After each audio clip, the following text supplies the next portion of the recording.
Now we are getting ready for the national anthem.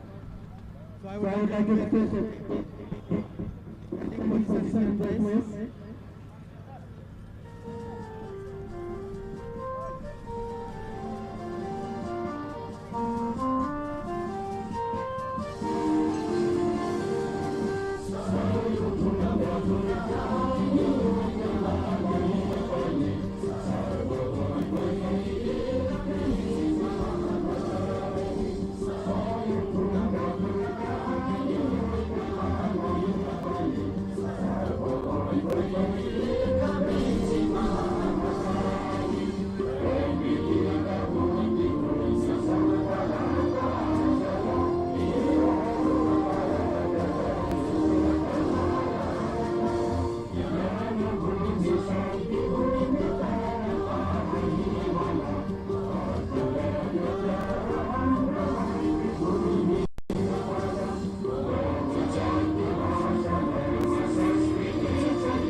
The chief judge to please hand over the match ball to the tournament referee and declare this to one tournament over.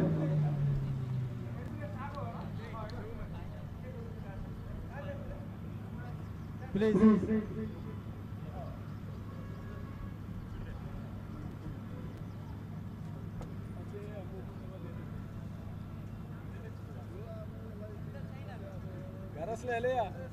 Now the tournament is getting over. Now I would like to request the chief guest to please convey his well wishes for this tournament. Just 2 minutes.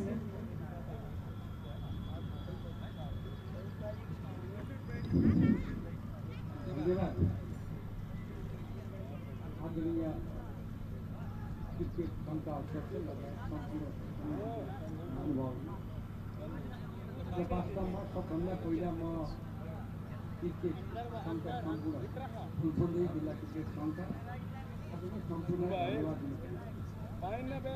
वास्तवमा हामीले कल्पना गरिएको थियो हाम्रो कहिले हो हामीले हेर्न पाउने कि भन्ने हामीलाई लागेको थियो। कमसेकम अन्तर्राष्ट्रिय स्तरको पहिलोचोटि यो टुर्नामेन्ट यो सञ्चालन गर्ने क्रममा देखाएको भूमिकाको सराहना गर्दछु र वास्तवमा अबको खेल विकास समृद्धिसँग जोडिएको हुँदाले यहाँ कोसिस र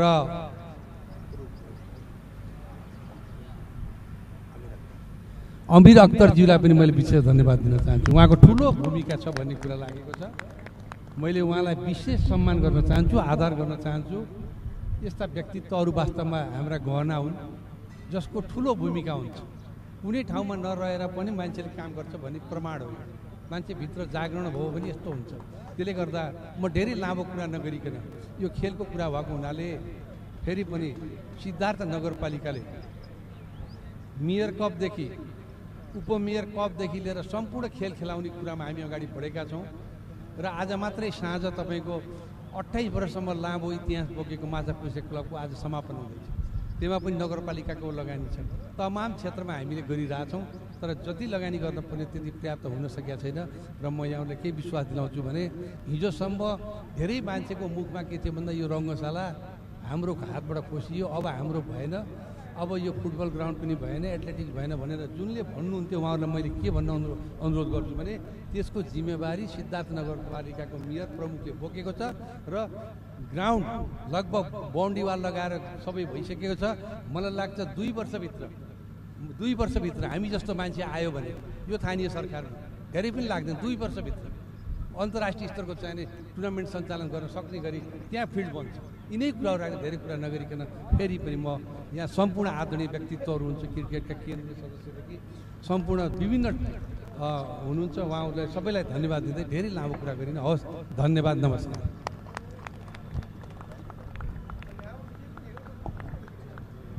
Thank you, all the distinguished guests and all the players.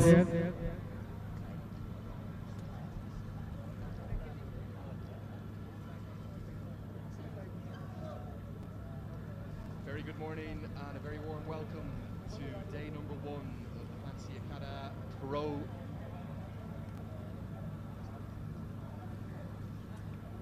A very good morning and a very warm welcome to the land of Gaudam Buddha. We're here in Bhairawa, in the beautiful province of Lumbini, just north of the Indian border, for the opening day, the historic opening day of the Fancy Akhada Pro Club Championship.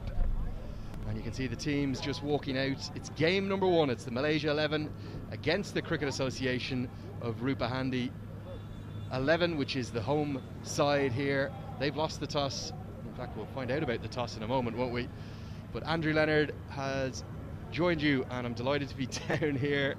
Made my way down from Kathmandu last night, and my first time here to Bhairawa. Certainly a good bit warmer. You can see the home side just going through some warm-ups there. Very good morning and welcome to what's a historic a little while ago, I was out with the 2 captains for the toss. Let's go and find out what happened. Pro Club Championships. We've got the home side, the CAR 11, taking on the Malaysia 11. I've got the 2 captains alongside me, and we're in the wonderful land of Gaudam Buddha for this brilliant tournament.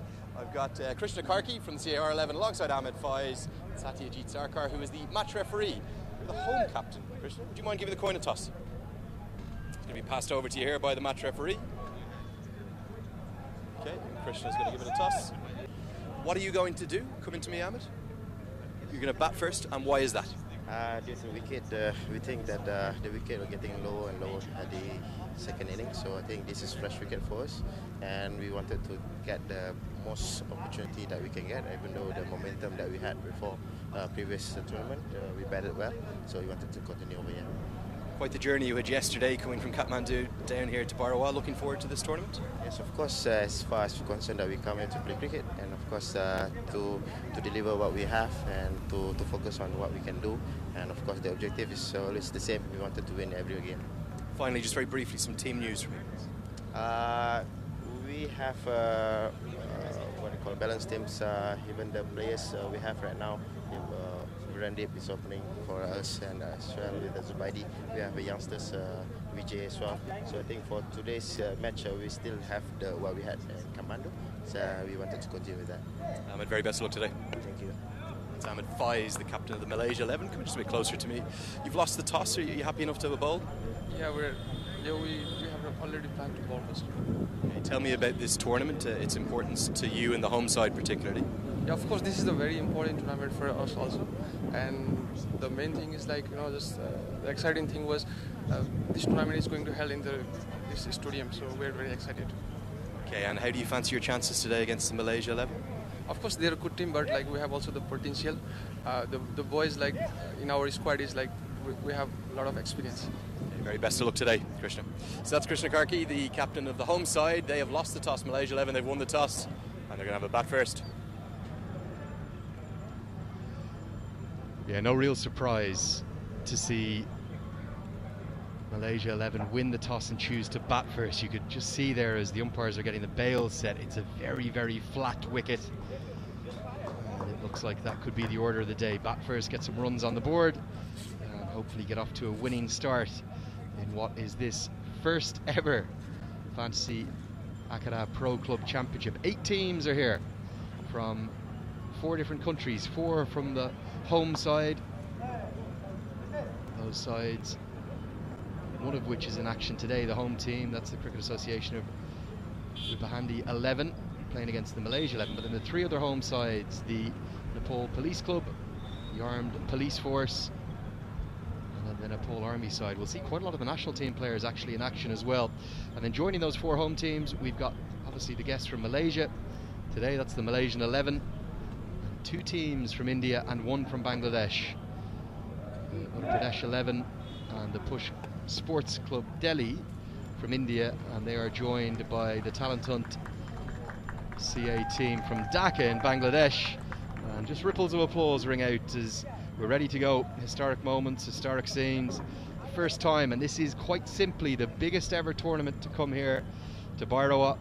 We're going to see 17 matches over 9 days, and the excitement is building. All going to be live on AP1 HD with me, your host Andrew Leonard, and I'll introduce you to my co-commentators in a moment. But we're going to have a lot of fun over the next 9 days. 2 games every day, apart from the final, which will be the grand final on Saturday the 16th of April. And each of the games start at 10 AM local time, or in the case of the opening day, just a little bit after 10 AM local time. We don't mind a little bit of tardiness. There's the umpires for today. You can see them getting ready for their work. At the near end of the ground, as we look now, this is the pavilion end, that's Maggie Lal Sharma. At the market end, which is the far end of the ground, that's Ujwal Rejmi. The third umpire today will actually have TV umpire decisions as well. That's Vinay Kumar Jha. And then the fourth umpire, Ramchanda Pandey. They were all joined by the match referee, who's Sadia Jeet Sarkar, who we saw a little while ago out at the toss. But you're very welcome along to the coverage, and delighted to be here. First time down to beautiful Bhairawa. It is definitely warmer.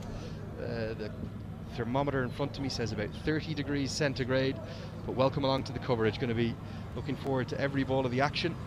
No surprise to see the skipper for the home side, the 30-year-old Krishna Karki, open up the bowling from the near end. Just a smattering of fans in for the morning game. We'll probably see more and more fans not just come along this afternoon, but also tomorrow in particular, the day off here in Bhairawa. And opening the batting for the Malaysian 11, the usual opening pairing, Virendeep Singh and Zubadi. And keep your eye on Zubadi in particular, very big hitter. He struck the ball with great venom during the recently concluded tri-series in Kathmandu. Malaysia didn't make the final of that, but they did pull off one of the biggest wins in their history, the national team, that is, beating the 19th ranked Papua New Guinea. They were generally pretty impressive and pretty competitive. So here we go, little moment of history. And remember that hashtag 23 forever. We're here very much in honour of Shane Warne, the late great Shane Warne. We'll talk a little bit more about that. Krishna Karki, to get things underway, just a little bit of movement, and time to welcome my co-commentator. He's had a long old journey over, and he comes from a country very near to my own in Ireland. He's just across the water. A very good morning to Johnny Barron. Johnny, you've come all the way from England, first time here in the beautiful land of Nepal. Absolutely, Andrew. No, it's lovely to be here, it's safe to say, and wonderful journey yesterday across the mountains. Pretty much saw, well, the majority of the country in our 12-hour drive, but it was lovely.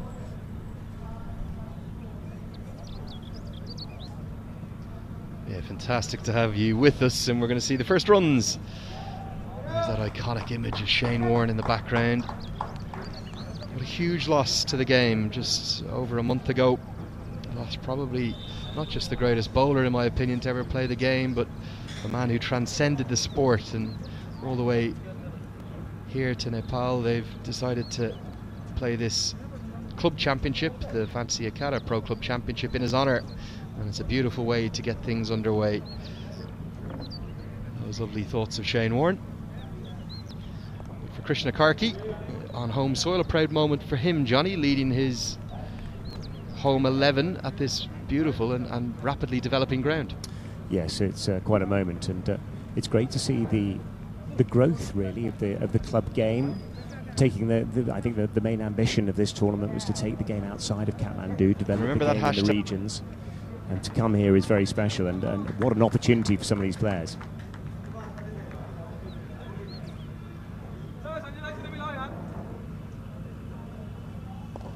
Just the one slip in place, but it's almost a floating slip, isn't it? And this entire tournament being played under T20 regulations, so we'll have 6 overs of power play before the remaining 14 overs of the innings, which you can have 5 fielders outside the circle. But for the first 6, just the 2, and up until that delivery, it was a pretty old school field. It was third man and fine leg. And now Karki says, we'll bring fine leg up and we'll send a long off back for that bit of protection. You see those cutters immediately. I was talking to you about this last night, Johnny, wasn't I? Krishna Karki, he'll often take the pace off the ball. Very clever cricketer. Yeah, absolutely, and he comes from a decent height as well. And the key thing from a batting point of view in these kind of conditions against this kind of type of bowling is just, you've just got to wait, haven't you? You've got to wait and play it under your eye line. Yeah, the interesting thing for me as well will be to see, I've just got the 2 strips here that'll be used throughout the tournament. How they start out on day 1. It's a lovely sheeny surface. I was expecting it to skid on and be pretty good for batting. But will we see turn? That's going to be the big question. That'll get us to the end of the first over. And the score is 3 for none.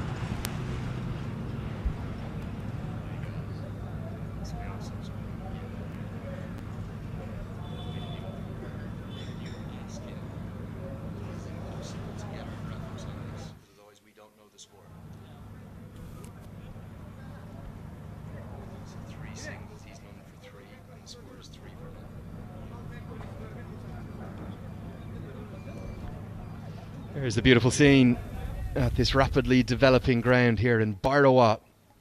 We're about a 30-minute flight south of the, well, southwest in fact, of the capital city, Kathmandu. If you're watching on maybe on VU Sports down there in India, or AP1 HD domestically here in Nepal, you'll probably know where we are, but it's certainly my first time down to a different part of the country, and brilliant to be here for it. And we're going to see spin to open up the bowling for the home side. Maybe the big advantage that they're going to have is this knowledge of the local conditions, and it'll be Anil Karel, former under-19 national team player, of course. We'll talk a little bit more about that. Krishna Karki that will come in with his left arm orthodox, and it's been a bit of a discussion point actually, Johnny. I know you've been doing a lot of research on Nepali cricket. You were watching on the Tri-Series from back home in the UK. It's a short delivery punched into the deep, and going to be the first boundary.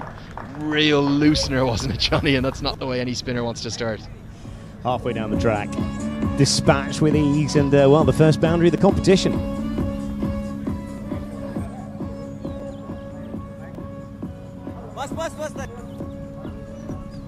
But yeah, what I was going to talk to you about was the fact that there's been this gigantic history, this litany of left-arm spinners. We've called them an army of left-arm spinners here in the home country. The likes of Shakti Gochan, who we saw in the pre-match ceremony, the brilliant Basanta Regmi, more modernly the likes of Sushan Bari. First boundary, but remarkably, in the entire loosener, wasn't it, Johnny? And that's not the way any spinner wants to start. We didn't see one left-arm spinner for Nepal. What's been going on back home in incredible the UK? evolution of the game.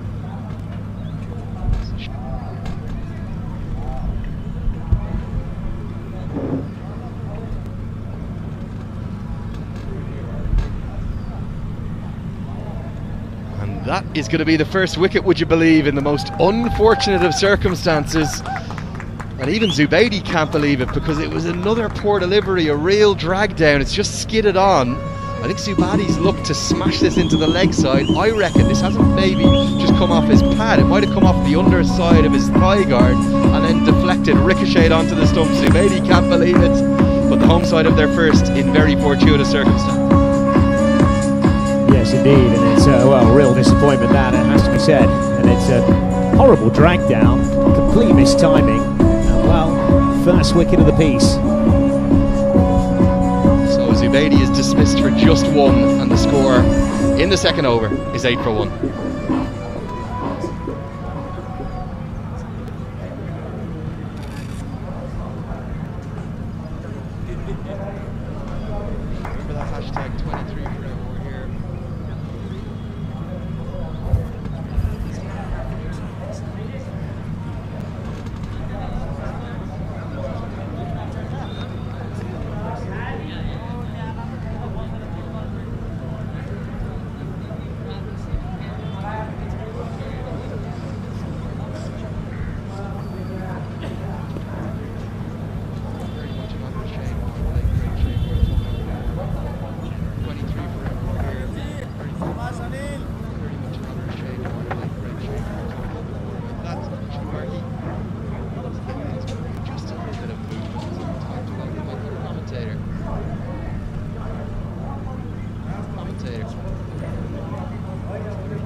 across the mountains, pretty much saw the majority of the country.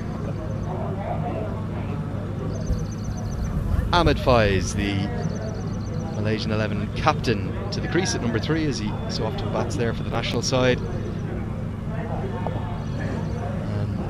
The early breakthrough goes to the home team, and long journey yesterday from Malaysia into what seemed to me to be very different conditions to Kathmandu. Yes, indeed. It's a great deal hotter. I think we left, it was 18 degrees or so. It's about 35 here today. It's not just the heat, but also a significant drop in altitude. Kathmandu were up around 1,500 metres, something like that, above sea level. Feels a lot different here. Yeah, it does. I think Kathmandu is actually sort of quite a nice atmosphere, really. You can kind of live and breathe in it quite comfortably. But here it gets, I think, oppressively hot as the days increase, and it misty starts. Just angling in, no great signs of initial turn, and that'll get us to the end of the second over, and the score is now 10 for 1. Of second over, Malaysia 11. Total score of Malaysia 11 is 10 for the loss of 1 wicket.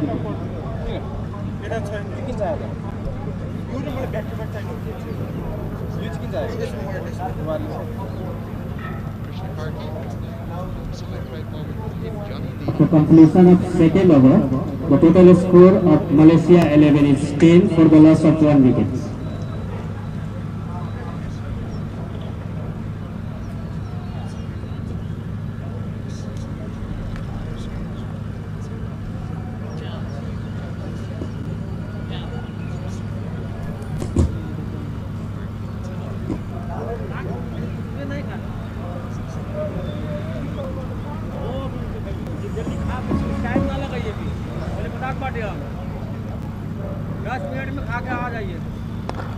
So the skipper's going to continue, Krishna Karki. A proud moment for him, his home ground, and certainly a lot has been made of not just the development of the facilities here in Barawa, but across the country, and it's good to see grounds like this getting better and better.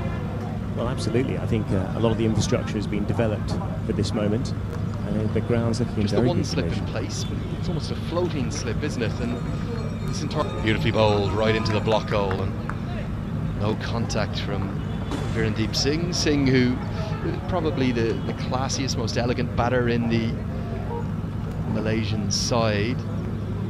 Had a bit of a mixed tri-series though, didn't he? Did get some scores, but didn't score at a great rate. Yeah, he's a Entire tournament being played under T20 big, tall regulations, man. so we'll have He stands bolt upright. and long off back down the track and just punched, really. It'll be a single down to long off. That's one of the two fielders outside the circle. Singh's brother, you'll see later on. Johnny, I know you were watching a lot of the coverage, but he'll really enjoy these conditions with his left arm spin. Doesn't turn the ball, but just he'll get it to shape back in with those arm balls that he'll bowl. A long off back for that bit of pretty. Yeah, absolutely. I think the pace is varying your pace is key on a wicket like this, isn't it? Because as we were chatting beforehand, it's the kind of surface that does skid on. You feel as the week develops as well, the opportunity for the ball to move off the straight will be a big factor as well. This entire tournament being and a long off back for that bit of protection.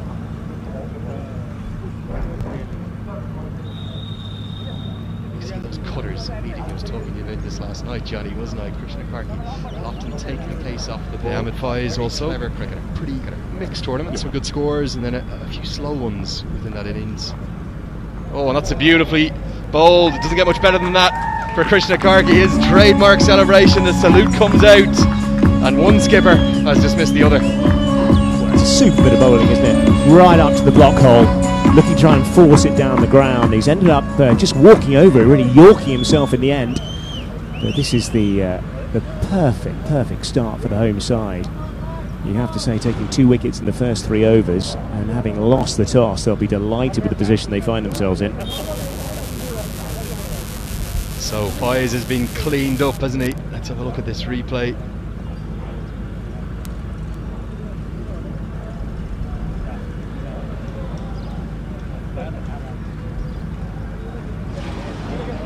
Here's the replay, full straight right into the block hole.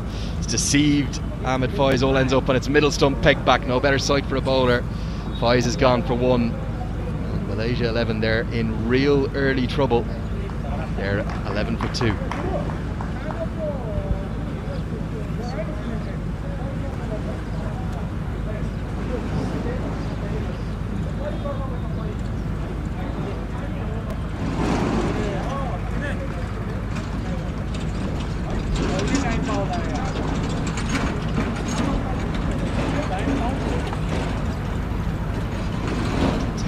Off the ball, very clever cricket. He started on day one to a sheeny surface. I would expect it to skid on and be pretty good for batting. Will we see turn? That's going to be batting. And that's going to be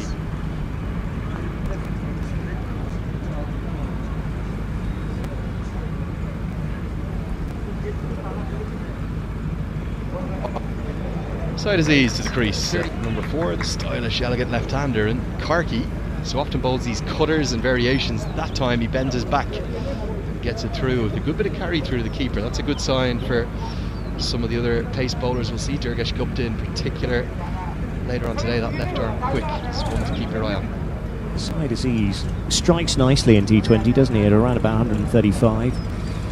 He's got an average of 35 in the format as well, which is handy in the shorter formats of the game.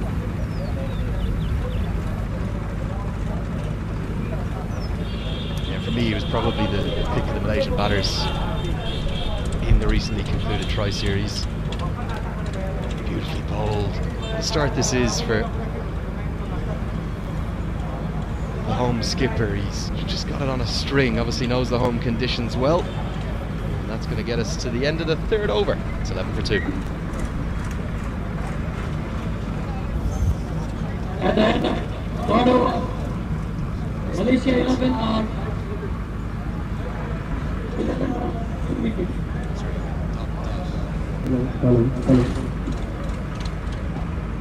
Hello.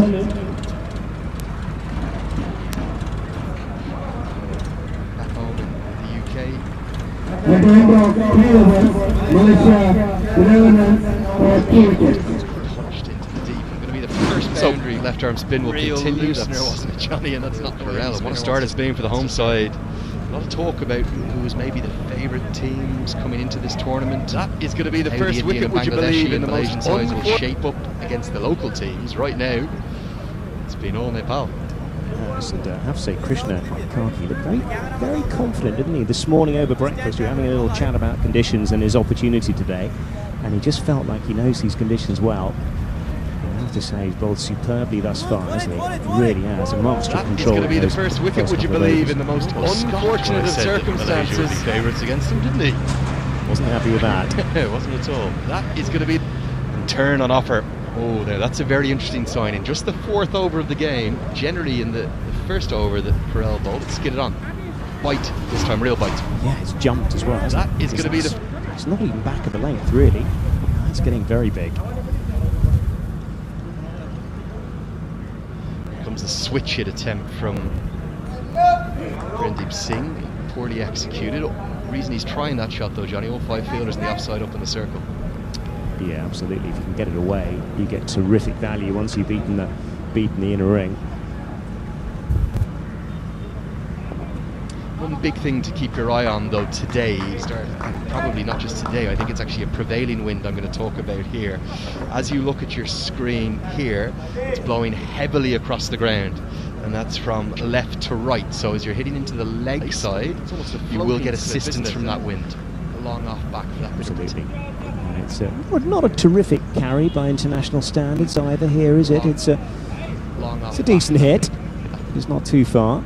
It is a pretty decent oval though, in terms of we don't have any lopsided, we don't really have a short boundary, isn't it? To me, probably 55-60 metre boundaries the whole way around this beautiful Bairoa cricket ground.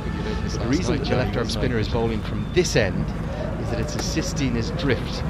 So in this case, he'll drift the ball away from the left-hander. Clever cricketer, and then he'll try to turn it in. Or for the right-hander, the opposite, and that's exactly what you want. The diving stop is pulled off down at long on to save a couple of runs. The skipper doing the work himself there. Good fielding in the deep. Absolutely lovely bit of work, actually tumbling away to his right-hand side down there in the distance. But yeah, the other advantage, of course, is as a left-hander, you've got to fetch that, haven't you, into the wind. So you've got quite a bit of batting to do to make the boundary. Certainly as a spinner myself, about leg breaks, I always love that wind coming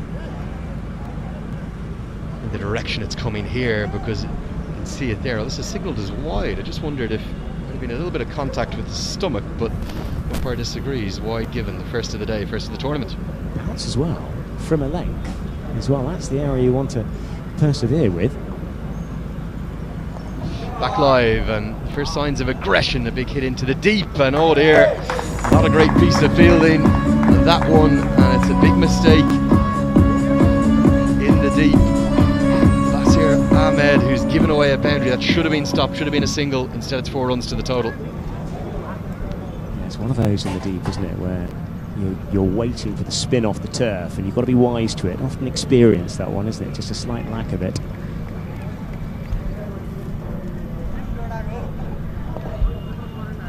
So, the most expensive over of the tournament so far, and indeed the innings, of course.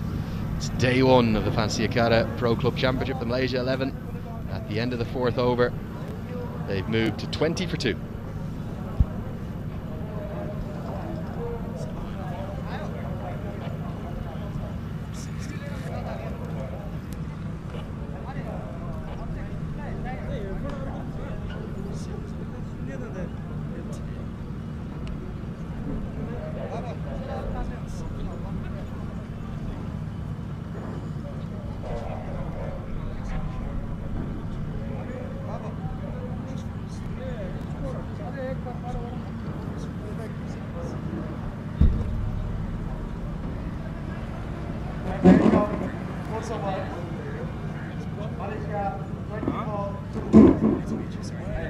Just the one slip in place, but it's almost a floating slip, isn't it? And expected to skid on, be pretty good.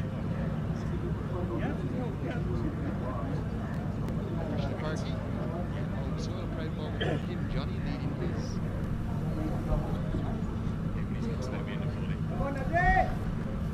So Krishna Karki's going to continue his 3rd over, straight through. Take the pace off the ball.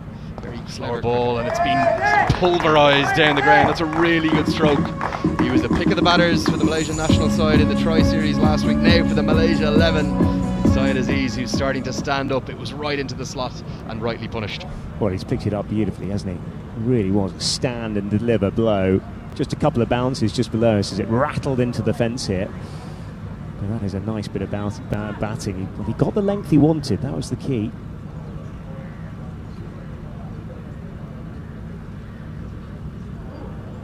Slower ball.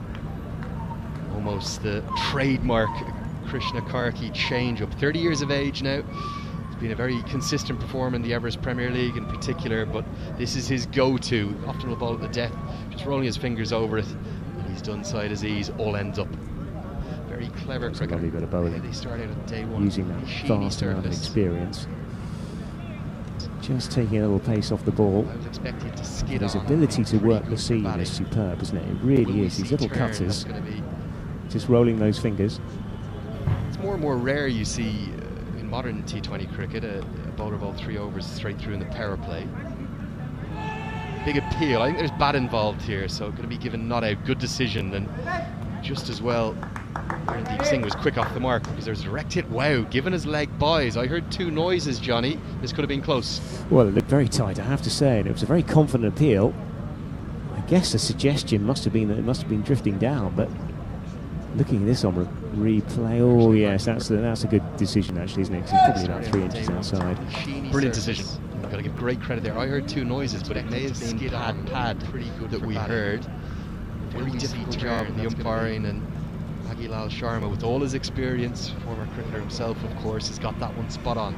The reason it's not out, if the ball pitches outside leg stump, which obviously for a bowler bowling over the wicket to a left-hander, difficult to pitch it in line unless you're shaping it back in. Punched into the pitched outside the leg. First very good not out decision. Real loosener, wasn't it, Johnny? And that's not the way any spinner wants to start. So we're not quite behind the bowler's arm, are we? So I have to say, at first glance, it looks a very good one. That is going to be the first wicket, would you believe, in the most unfortunate of circumstances. Outside of the leg stump. Just had a slight break in play as well, because Ramchanda Pandey, he was looking for some TV time. The fourth umpire, here he comes. There he is. Get involved, the boys with their Yeti Airlines shirts on. That is going to be... It's going to help out the home umpire. It's going to be the first wicket, would you believe, in the most unfortunate of circumstances. Kind of ended up devastating one of the stump holes. So even the running repairs needed to be done, Johnny. Even Zubaydi can't believe it, because it was another poor delivery, a real drag down. I think a bit of a breakage, I think, even but Zubaydi can't the believe it, reserve stump poor delivery, a real drag down. play. It's just skidded on. Tell me about your thoughts on this tournament as a whole. Skidded on. I think Zubaydi's Pro Club Championship here in Barawa 2022.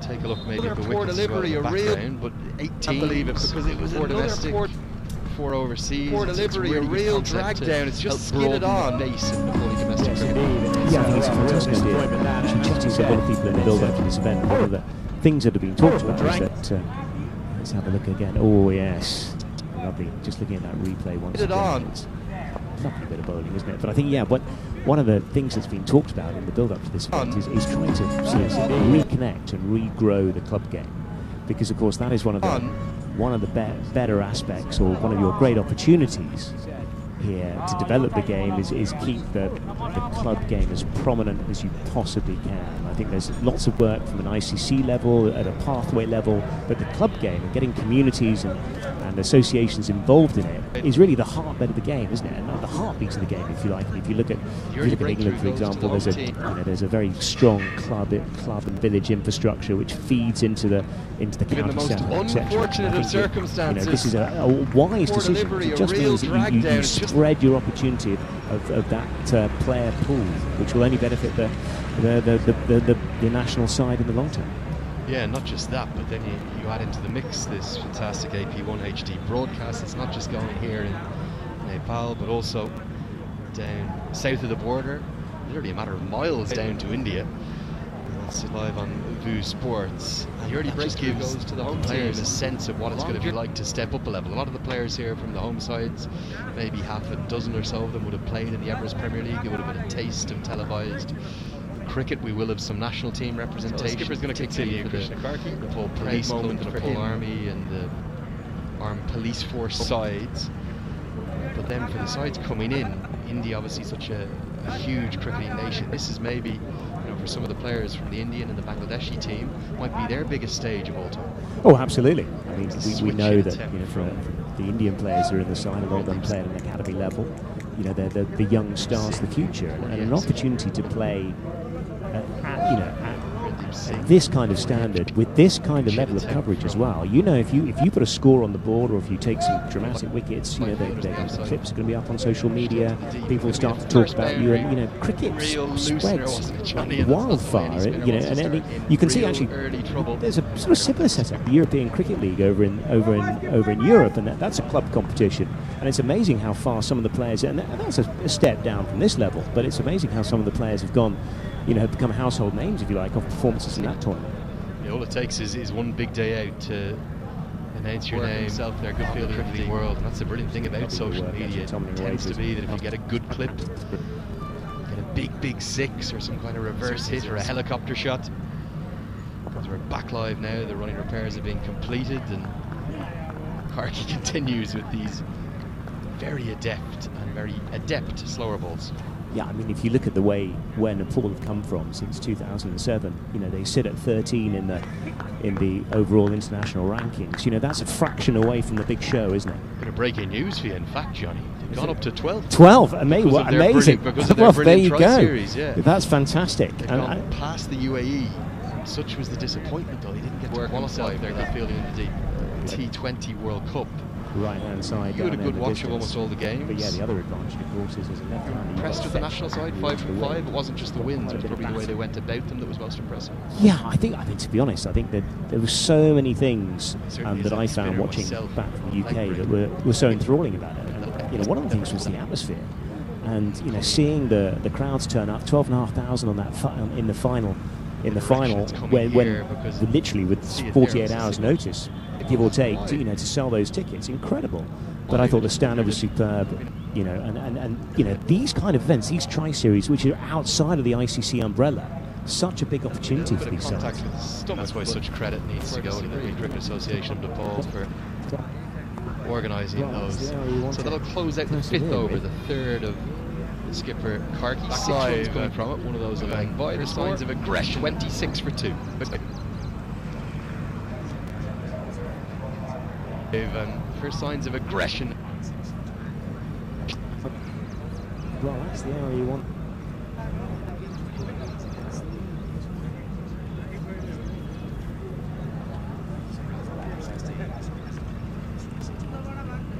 Malaysia 11, 26 for 2, 5 over. 26 for 2, 5 over. Wondered if. So, the most expensive over of the tour.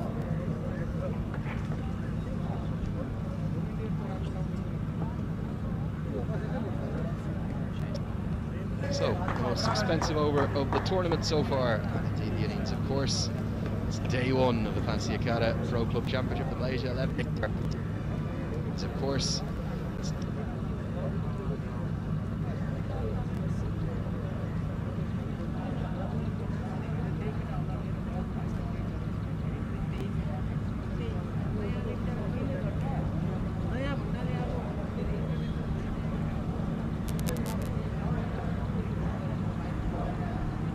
so, Durgesh Gupta.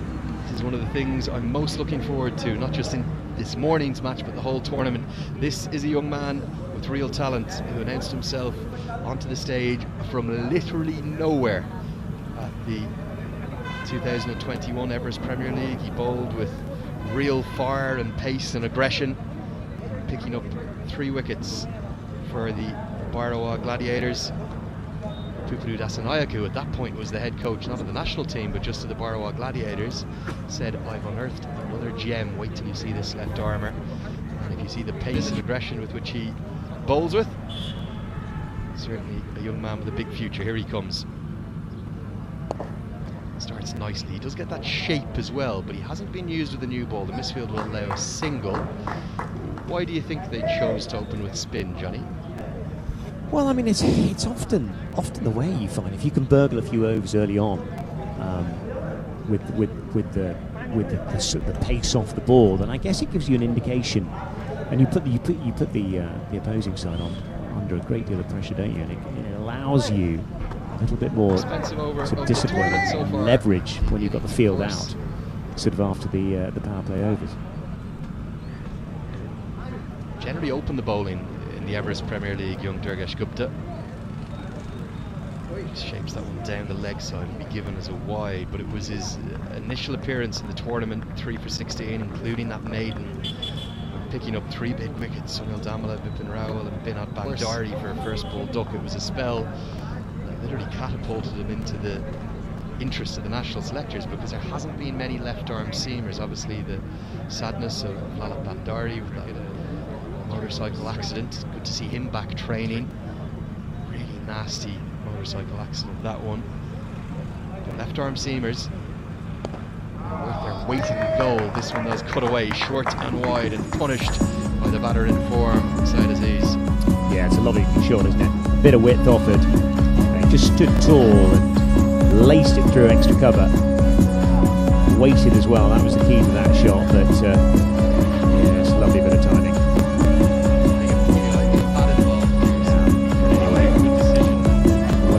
To come back. Here it is. Yeah, look at that. What a shot that is. Just a punch, just in front of extra cover. Lovely looking shot. Johnny, what is it about left-handers? They just look more stylish and more elegant, don't they? Well, they always have done, haven't they? I mean, even the ugly looking left-handers look pretty easy on the eye. Always go back to somebody from England, and my fair place, of course, David Gower, and growing up in the 70s and 80s. Not just left-arm seamers, though, that Pupadu Dasanayak is on the hunt for. He's also on the hunt for left-handed batters. Remarkably, with the exception of Kushal Malla in recent times, been almost nobody up the top with a left-handed option, and that's something that's really a concern. Well, I think it is. If you've got the option to mix it up through the course of the order, because you then put the fielding side in a game that moves at a pretty quick pace anyway, under so much pressure, because you've got to make instant decisions, ball after ball, haven't you, as the strike is turned over. Just as well, those left-handers give you up at the top of the order is that brilliant left-hand right-hand combination. If you've got a left-arm spinner bowling into the left-handers, ball turning in, which makes it easier to power hit into the leg side. Oh, brilliant fielding, but the direct hit's actually going to cost a single. Dead-eye fielding from the cover fielder from Vikram Bushal, and unfortunately the ricochets ended up costing one. Backline there. It's always the way, isn't it? Decent fielding gets penalised, which is very unfortunate indeed. We might get a chance to have another look at that pick up and throw, but we'll have to wait and see. But, well, it's still been a fascinating start so far. Here we go. Oh yes, very unlucky. Direct hit. And allows the two to get through for a scrambled additional run. Buzzers, as they call it, buzzers, in the UK. Absolutely, but I think Durgesh Gupta maybe could have got there himself. He's just pointing at his fielder and saying, you do the work for me. Pulled away. There's protection out there, long on and deep. Backward square leg out will just be a single, but Gupta not quite finding his rhythm or his length yet. It looks to me like he might be just struggling with his run-up a touch as well. Yeah, not easy coming into this this game. And he's got capable of bowling up around 135 clicks, isn't he? He's a fairly pacey guy, but at the moment, a couple of short ones. He's dropped the ball either side of the wicket. Never easy from a captaincy point of view if your bowler's not bowling one side of it.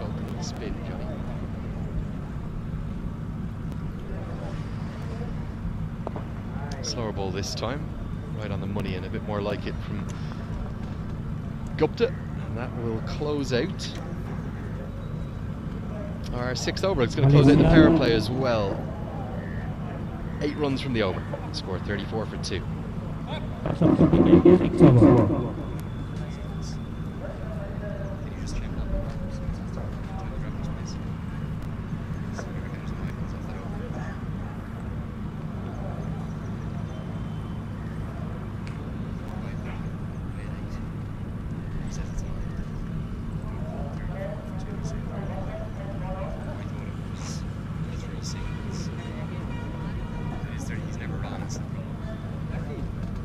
So 35 for 2, in fact, it is at the end of the 6th, the end of the power play. So a little bit of a mixed start. Just going at a run of ball, but certainly Side Aziz in particular has started to look pretty good in the last couple of overs. Yeah, he's played a couple of nice shots. Very easy on the eye. Lovely languid style. He's had the opportunity as well with a bit of a mixed bag as far as the bowling is concerned, but they will be, yeah, I think the Malaysia 11 will be looking to push on from here. It'll be difficult at this stage of this first game to know exactly what par is going to be through the course of this tournament in this early stages. It'll be interesting to see what we'll have after this first innings of the tournament. But yeah, power play is done and dusted. 35 for 2. So I think honours with the home side, certainly. We're going to see more left arm spin. Those left arm spinners that have gone missing in action for the national team. It's one of the young ones, Yasir Ahmed, his left arm spin back freshly from the Nepal under-19 campaign at the Asia Cup there in the UAE. That was held over Christmas, would you believe, Johnny, including I think playing games on Christmas Day, but it was a really disappointing campaign. Nepal, they didn't win any matches there, which is very unlike their under-19 side. Yeah, the under-19s, especially going back to that crop in 2016 with all those wins they had against the likes of South Africa, Pakistan and New Zealand. It's really been a kind of the heartbeat of the association, but not quite to be last time round. Very short in length and pummeled into the deep. That's good batting from Virendeep Singh. We've seen 2 left-arm young bowlers here be too short consistently to start with. You can't bowl that length and expect to get away with it. No, you can't. I have to say, it's a bit of a drag down, as we'll see here. All the time in the world, just lap that through in front of square on the leg side. You really can't bowl there. Not at this level, not at any level. Yeah, 3 matches for the under-19s there in the UAE. December, this one's cut away pleasingly, but with the power play ended, there is protection out there. Good running will get them back for a couple. It's excellent from Deep Singh. It wasn't so much the defeats to Bangladesh and Sri Lanka that were disappointing, although the margins were reasonably heavy. 154 run defeat to Bangladesh before going out to Sri Lanka by 60 runs. It was the loss to Kuwait that was the big surprise, losing by 1 wicket in a thriller in the final over. And despite Azhar Ahmed's all-round effort, he scored 56 and picked up wickets. That was a real disappointment, falling to the Gulf nation. Beautifully bowled. That's much more like it, right on the money. Yes, that's a much better length, isn't it? Just tempting. Outside the off-stump, zip and turn. Switch hit's going to be attempted, and pretty ungainly one from Deep Singh. He will pick up a single, but not in the most conventional of manners. Well, it's the option, isn't it? You get good value with the ball turning away from the bat, but you've got to be right on it as well, haven't you, to get all the mechanics right. Certainly a left-arm spinner of great promise. There's so many across Nepali domestic cricket. Jousting for the one spot that doesn't exist at the moment. Again, too short this time. Gets away with that one. Gets us to the end of the 7th over. There's going to be 8 runs coming from that over. The score is 43 for 2. And we'll have a first commentary change. I'll depart. Johnny Barham will stay with you and introduce the first commentator change.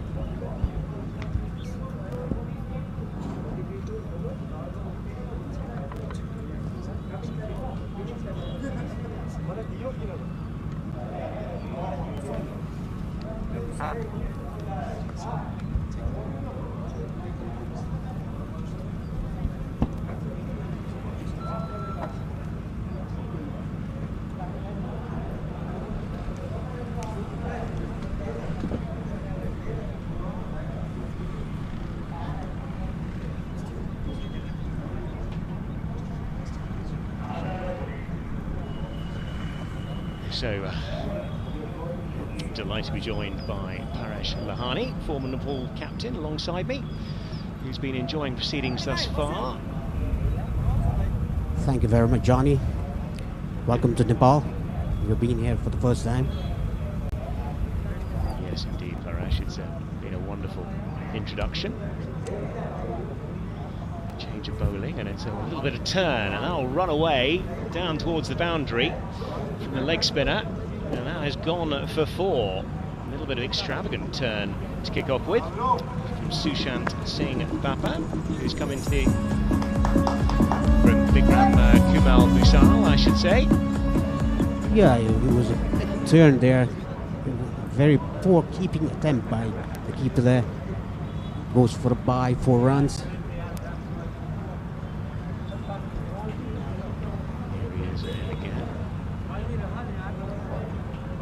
Just tucks back to the bowler on that occasion. That's where he wants to be, Paresh. Yes, exactly. Like late Shane Warne, I also used to bowl leg spins. It's all about control. Short one again. Yeah, just drag down and hauled into the onside. Bounce again. Just be the single. Bit of a mixed bag thus far. Yeah, it's pretty hard to control the ball. It's a wrist spinner.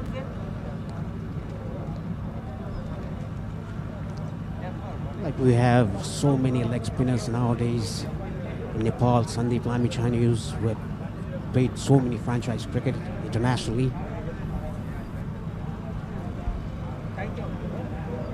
It's in again, and that is the googly on that occasion. Yeah, sorry, that's the leg spinner just turning back into the right-hander.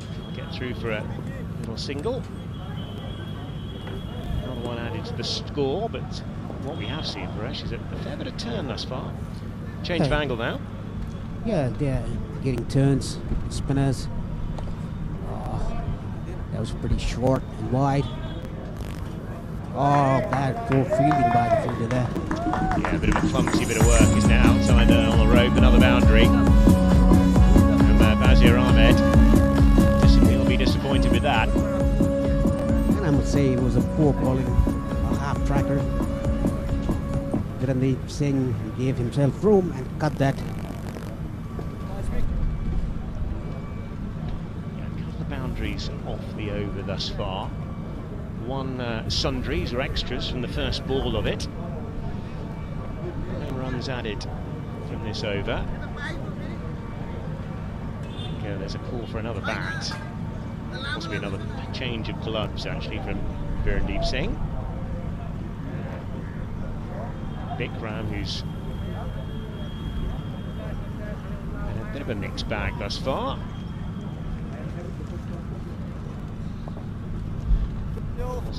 Delivery that doesn't bounce a great deal, but does turn away from the right-hander.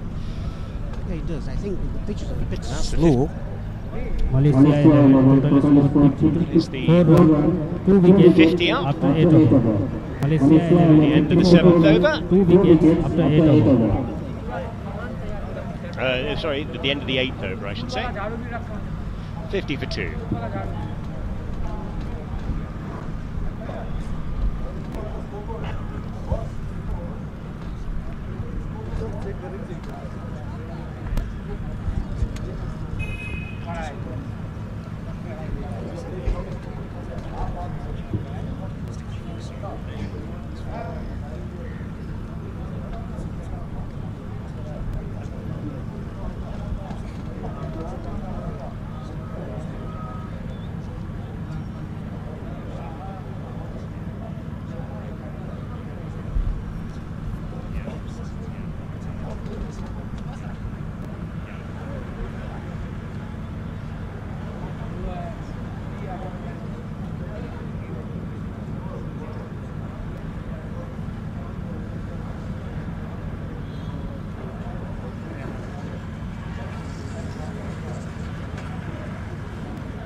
Double.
Combination. It's meaning this field is changing over on a fairly consistent basis. So we'll go back over the wicket. Fired in. Just worked nicely. Just to put a square on the leg side. They'll get through for another single. Mixing his pace up nicely first up. Yeah, I had a look at the pitch in the morning.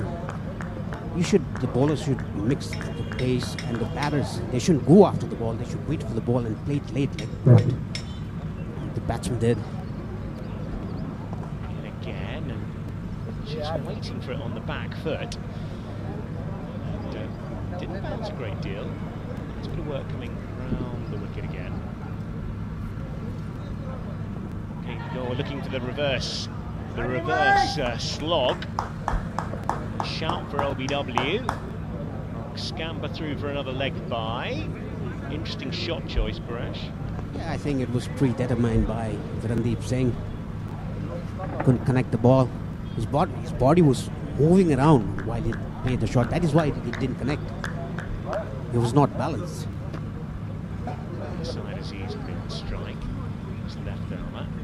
He pulls that away on the leg side. He might have got a very good piece of that. And he does. And it's not the greatest bit of fielding.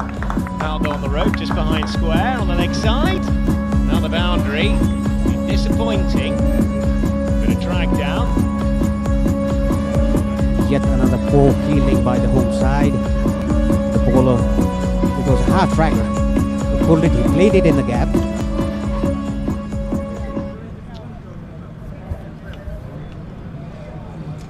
61 for 2 at the end of the over. And that's 9 gone.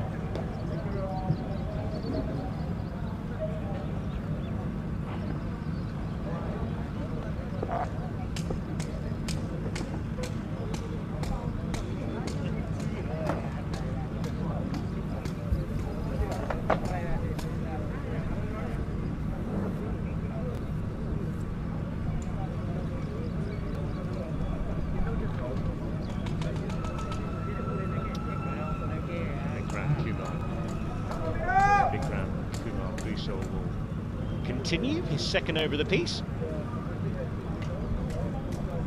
Oh, nicely played, nicely as well. By this attractive looking left-hander, been Barandeep Singh. Yeah, Barandeep Singh is playing slowly and waiting for the ball. Just clipping it around.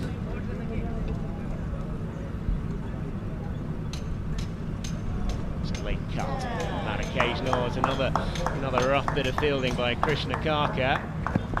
The man of his experience will be pretty disappointed with that. It did get a bit of a bobble in front of him, to be fair.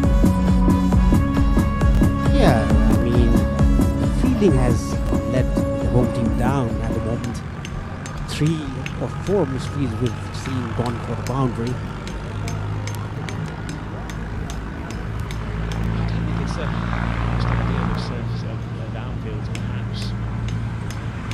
It's a pretty good surface. That is launched away on the leg side, and very effectively as well. Just in front of square, picked it up really nicely. Gets another boundary, starting to tick. That's the second of the over as well, and this innings picking up a bit of momentum now, Paresh. Yes, because of the fielders, I think. And it was a very good shot, full shot.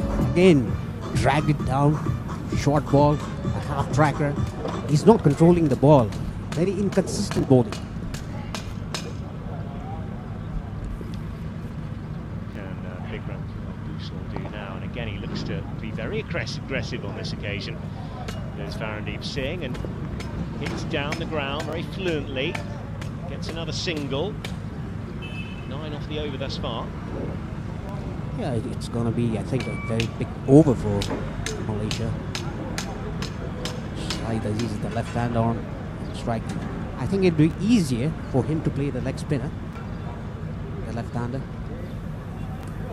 He's just got nicely good numbers in that try tournament. Running that down to third man. It's been a pretty good over, hasn't it? So far, 10 off it thus far, 7 off the previous. Really started to get a bit of momentum. Yes, Malaysian team.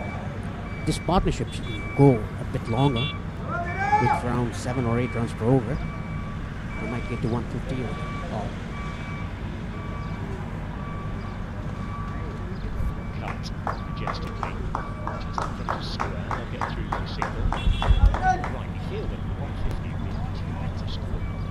Because people for a while aren't really going to know what kind of score is going to be useful. Now, at the end of the over, 70 for 2. 72 for 2. Tingle.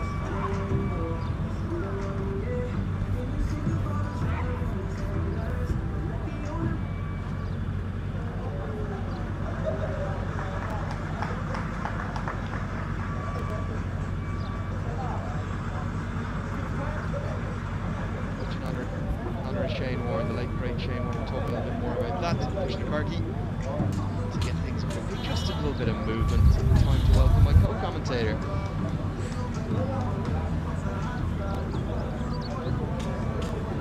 Fantastic to have you with us, and we're going to see the first runs. That iconic image of Shane Warren in the background. Lovely thoughts of Shane Warren. Krishna Karki on home soil. A proud moment for him, Johnny, leading his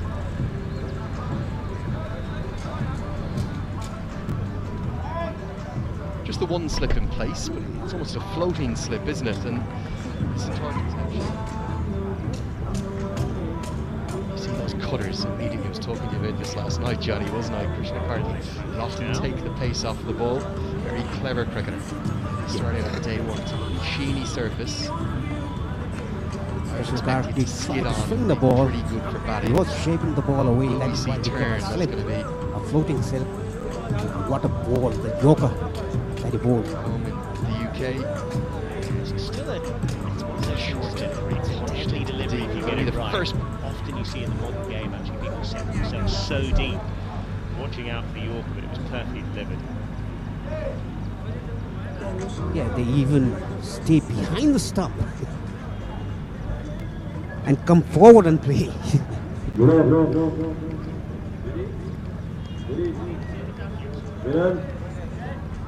Virendeep Singh.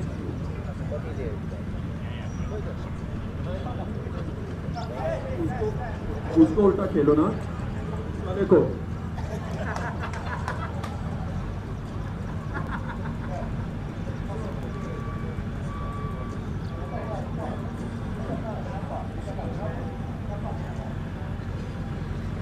बचाना।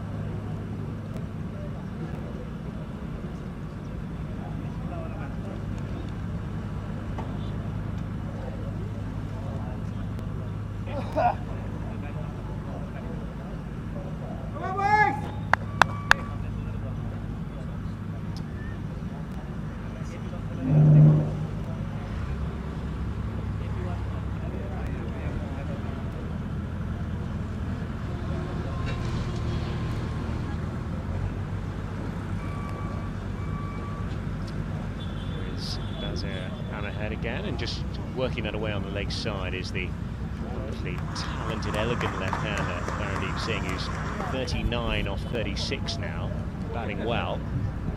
Yes, these guys are building a good partnership here. Virendeep Singh playing on 38 of 35 and Aziz 26 of 19.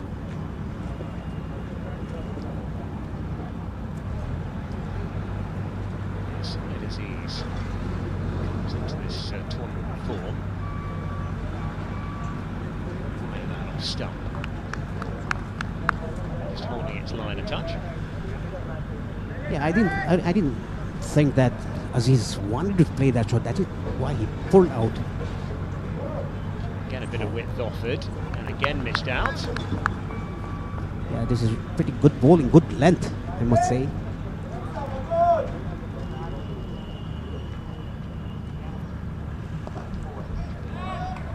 Has he got him? He has. It's a cracking catch, it really is. He's got a bit of turn on that occasion. And looking to haul it on the onside on that occasion with Syed Aziz. And it was a very, very good caught bowled. Looks disappointed. Yes, Aziz was starting to going well. A soft dismissal, I must say. Aziz has gone for 25 from 18 balls.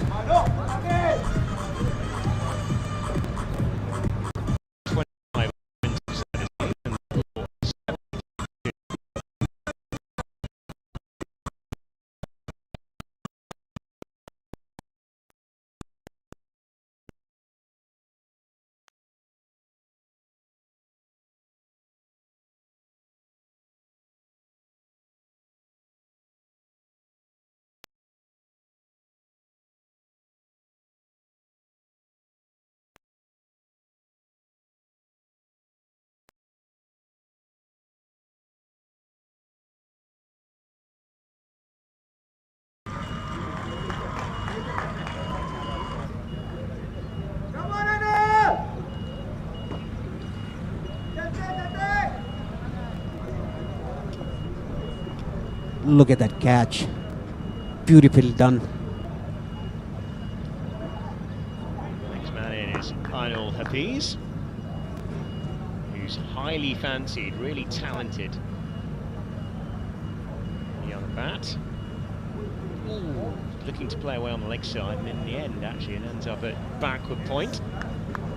They tried to play in the mid-wicket region. If the ball hit the pad instead of the bat, I think it was plumb.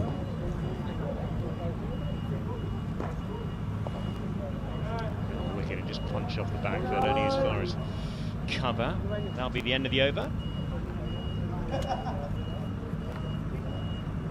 72 for 2. 72 for 3.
That's pretty good line and length, and there was a bit of turn.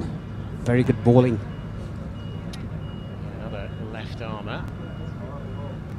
Fall on a 19 player.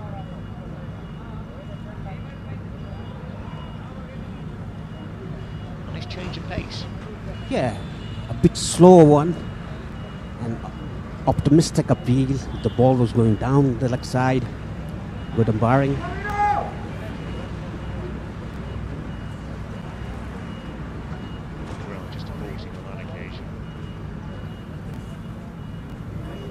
I think he just wanted to see what the batsman is trying to do.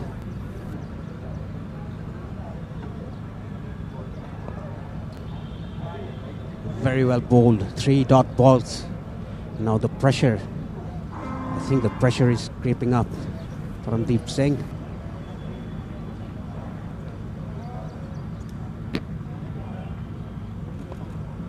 Another dot. 4 in a row, and this is the last couple of overs really stem things, haven't they? Yes, it surely has. And this bowler, this guy is bowling on a right length and line and getting a bit of turn as well. Pretty good bowling. 4 dot balls. And that bounced as well. Just dug it in on a length. It just gets a little bit of purchase, doesn't it? Yeah, I think he tried an arm on there. Was a bit short. Excellent over thus far. Can he join them up?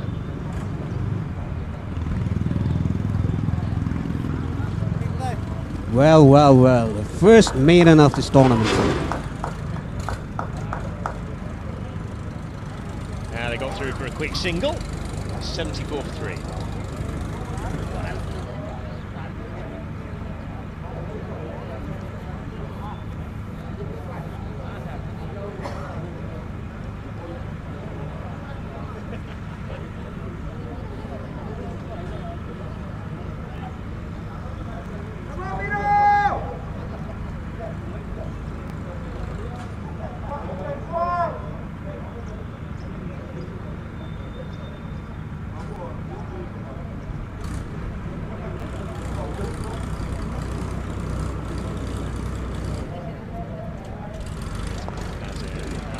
Back and a full toss and missing out on that occasion.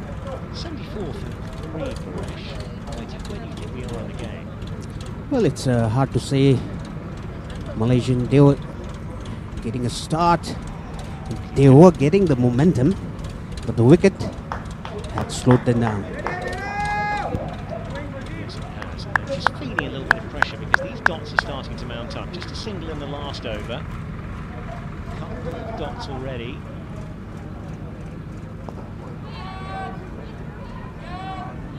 Down the ground and full safe. Just the one bounce. Fielded just in front of us by Dev Canal. Yeah, the ball landed between the two fielders, long off and long on. It was a miss hit, but lucky didn't go to the fielder.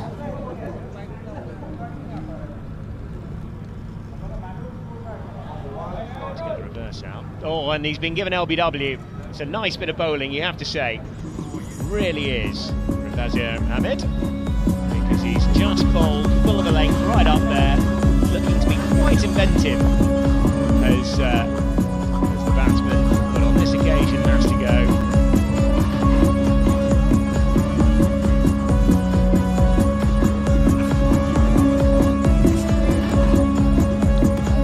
Ainul Hafiz has to go. LBW. Pretty good bowling by Basir Ahmad. Was that going down the leg side? Well, it's an interesting shout. I prefer those ones. Duck for him off just 3 deliveries. And we have to say the home side are really starting to dig their teeth in this contest. Yes, exactly. Because of the home side, they know the pitch, how the pitch plays. Malaysia, they are playing for the first time in this pitch, in this ground. I think their first trip to Bairoa, the Malaysian team. Let's look at the replay. What do you reckon, Johnny? Yeah, I reckon that's out. Umpire's call, certainly.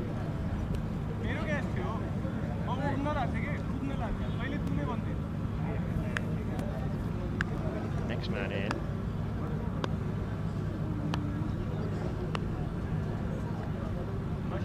Amir Azim.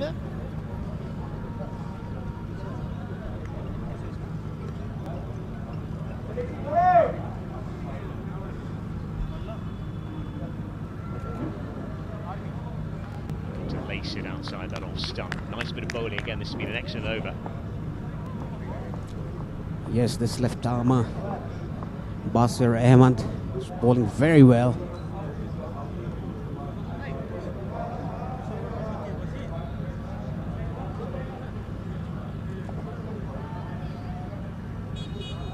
Very well bowled again. No need to throw the ball at the stumps. It could have ricocheted and got a single where there was no run. Yeah, super over. 75 for 4 after 13.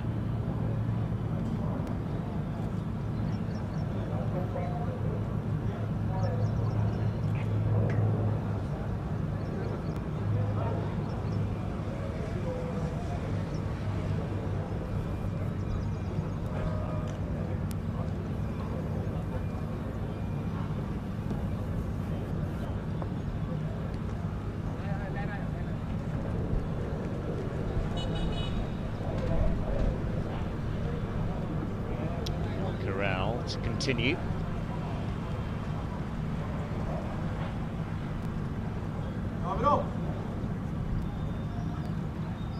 Market end.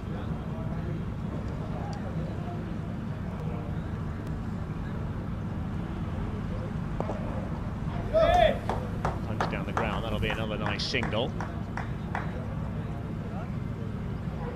Still there, Virendeep Singh.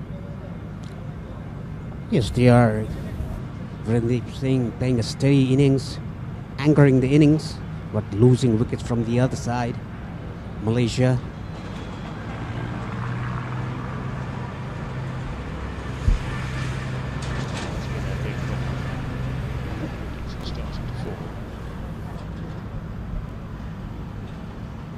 Turn, drifting down, get a leg by, I think about a couple.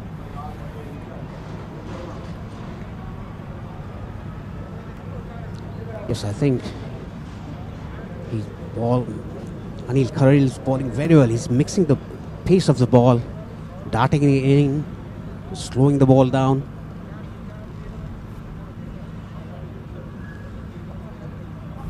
again, little approach to the surface, just pushes into the offside, allows Paramdeep Singh to get through for another single. It's just singles, they're not hurting the home side here, are they, Paresh? Yeah, it was a very good single, straight to the fielder, quick running, good single there. Smart cricket, I must say.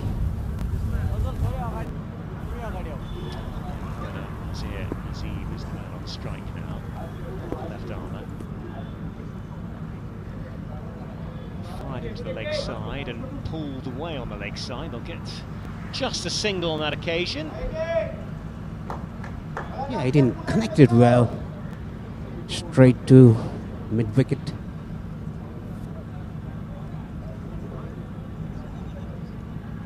Yeah, Malaysia, they're going a bit slow now. They had a momentum earlier. That's neatly worked away by Paramdeep Singh, who's been there for a while.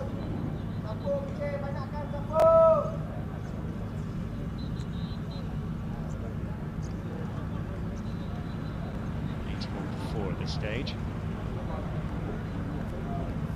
Yeah, Johnny, what do you think Malaysia would score? What will be the total score? That's kind of well, they're offside. They won't be a single. Well, we were talking about 150, weren't we, after around about the 12th over mark. I think they'll be re-evaluating that to really brought it back. At the end of the over, it is 81 for 4. There'll be a change in commentary in the commentary box with Andrew Lennon coming back into the commentary box.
So yeah, welcome back to the commentary box to me, Paresh, and good to join you for the first time, my friend. Long time no talk. How have you been?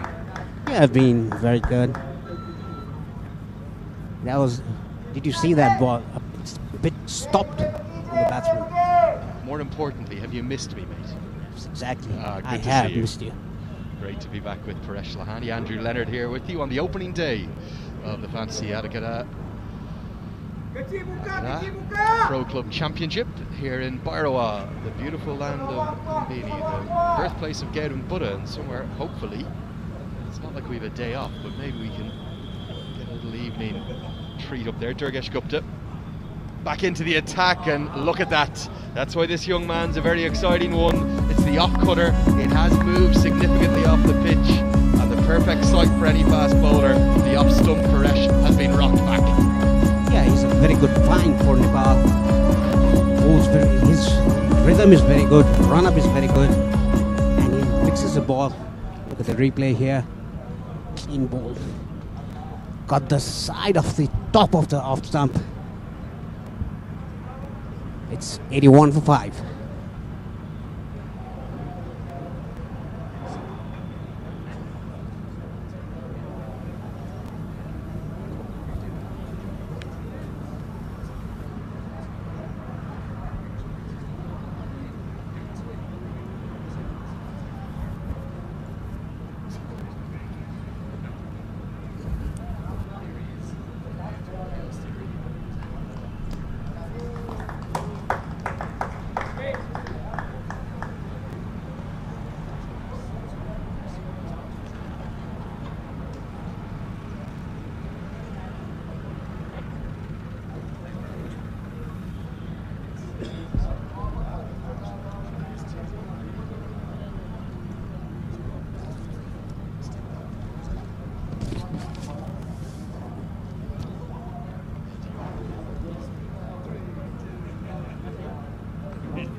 So the big hitting all-rounder, death bowling specialist, Sharvin Muniandi to the crease. Paresh, he had a little bit of a disappointing tri-series, obviously came in with a big reputation and so well known for bowling brilliantly at the death, but Nepali batters in particular feasted on his bowling. Yes, Nepali batters did a very good job in that tri-series. His batting's pretty handy though. He'll get off the mark immediately. Look at those figures. None for 49 against Papua New Guinea. Taken out of the attack against Nepal. Let me ask you about that tri-series. You must have been delighted to see the home side go perfect, 5 from 5. Yeah, that was perfect. I was very delighted the way we batted, the way Dipender Singh Aire batted, the way Rohit Paudel batted, the way Karan Casey took fiver. That was exceptional. First ever hat-trick in T20I history for Nepal, the 28th bowler to do it. Nicely guided away by Singh, who's really just anchoring this innings. Now the first T20I hat-trick, Shakti Gochan of course has done it in T20 cricket for Nepal before it was an official T20 international, so that was the Karan KC record. That Shakti Gochan hat-trick came against Denmark, of course, that was a long time ago. Paresh was playing, God, when was that? That was before the millennium, was it? It was 2012, the World Cup. 1999, did you say? Sorry. 2012. 2012. Sorry, yeah. Paresh. Sorry. It was. Were you playing that recently? It was. It was the T20 World Cup qualifiers. Great to see Shakti here as well. He's doing some great work with the local academy, passing on all of his wisdom, his knowledge, his expertise to the next generation of cricketers, and that's what we're seeing born here at this Pro Club Championship. It's a great innovation for local teams, for international sides, and there was quite a bit of speculation coming into the tournament as to who would rule the roost. Would it be the overseas teams or the local teams? Certainly on their home conditions right now, it's the Cricket Association Rupahandy 11 that are ruling the roost. Yeah, they are. I think they are on top at the moment. But the momentum, it's all about momentum. 2020. Protection out there, good piece of fielding, will just be a single. Deep Singh just looks a little bit frustrated with not being able to find his timing right now. But a really good comeback over from Durgesh Gupta. He looked like he had no rhythm. The change of ends has done wonders for him. And at the end of the 15th over, it's 85 for 4.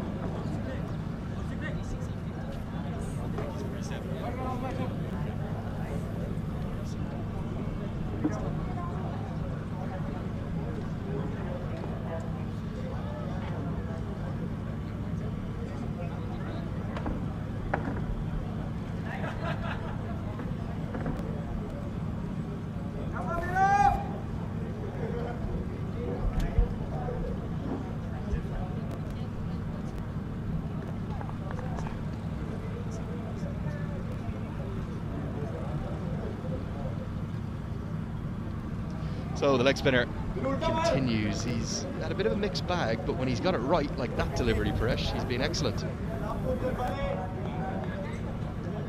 Yeah, exactly. He should bowl that line, and he's not being consistent in this game. Switch it attempted, no contact made. The reason here Deep Singh's looking for that shot, hitting with the spin, hitting with the orthodox regulation leg break. He's not tall in stature. The issue is, I suppose, with his action here, doesn't make great use of the front arm. You'd like to see a little bit more of that. Take a look at his front arm there, just falls away. Good turn, which is what you want your leg spinner to do, so definitely has potential as a young bowler. He needs to be consistent.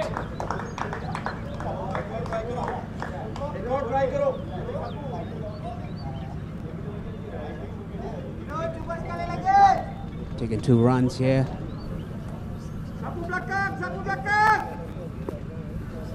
Virendeep Singh in strike again. Vikram Bhushal bowling a good line and length this over.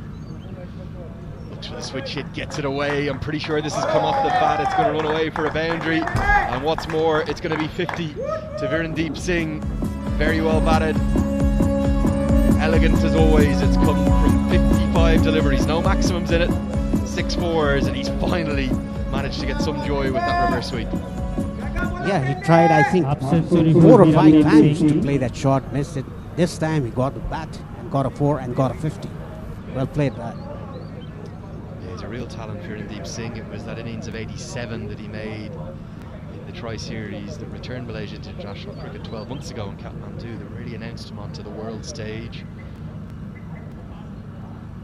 When he's good, he's very good. He does go through phases, opening the batting of a low strike rate. Strike rate today, it's hovering around 100. That's okay if he accelerates in these last 4 or 5 overs.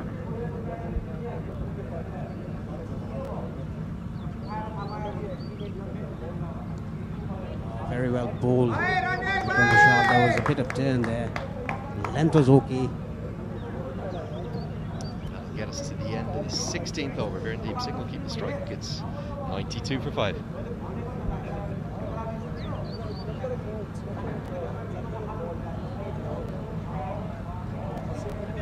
Malaysia 11, 92 runs for the loss of 5 wickets. 92 runs for the loss of 5 wickets after completion of 16 overs.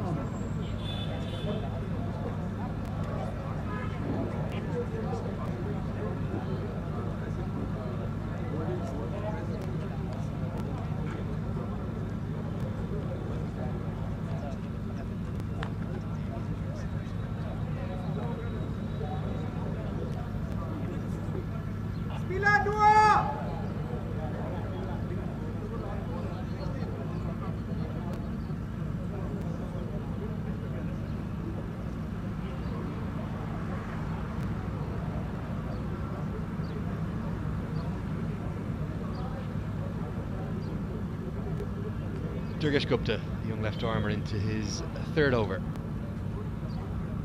Oh, that's beautifully bowled. Excellent skills again. It's the variation, the off cutter, and this wicket on day 1 of the tournament is already showing signs that it will take turn and take cut from the seamers. This is a great piece of bowling over the wicket. Yes, it is. I mean, Durgesh Gupta, he mixes his ball, off cutters, leg cutters. The length is the key. And a very good length.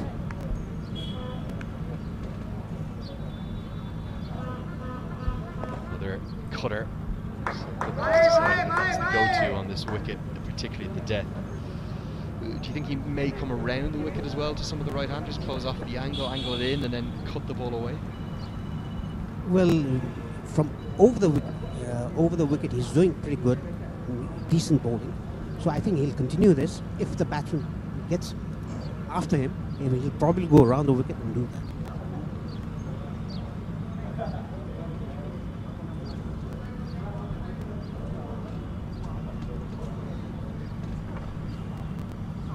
Nicely picked up. It's clever cricket. Fine leg up in the circle. He anticipated the cutter.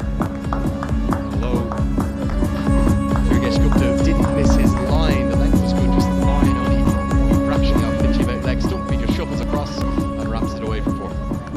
I must say that was a very good shot by the batsman. Muniandi.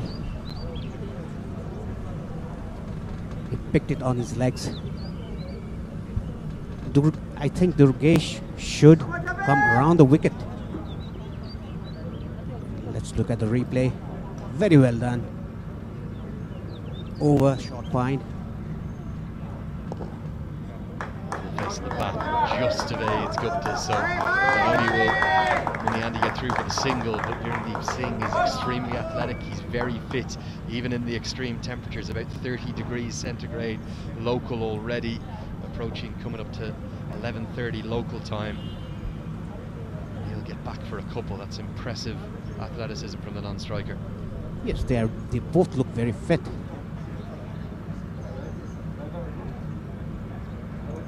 Durgesh Gupta bowling good areas.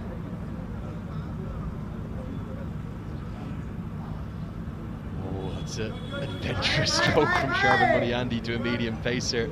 I think if he's missed this, it's going to be good night Irene for him. He would have been gone, but he survives. The switch hit, the reverse hits, they become more and more common. Something you like in the game? Yeah, I think it has evolved in 2020, one day, and even in test matches as well.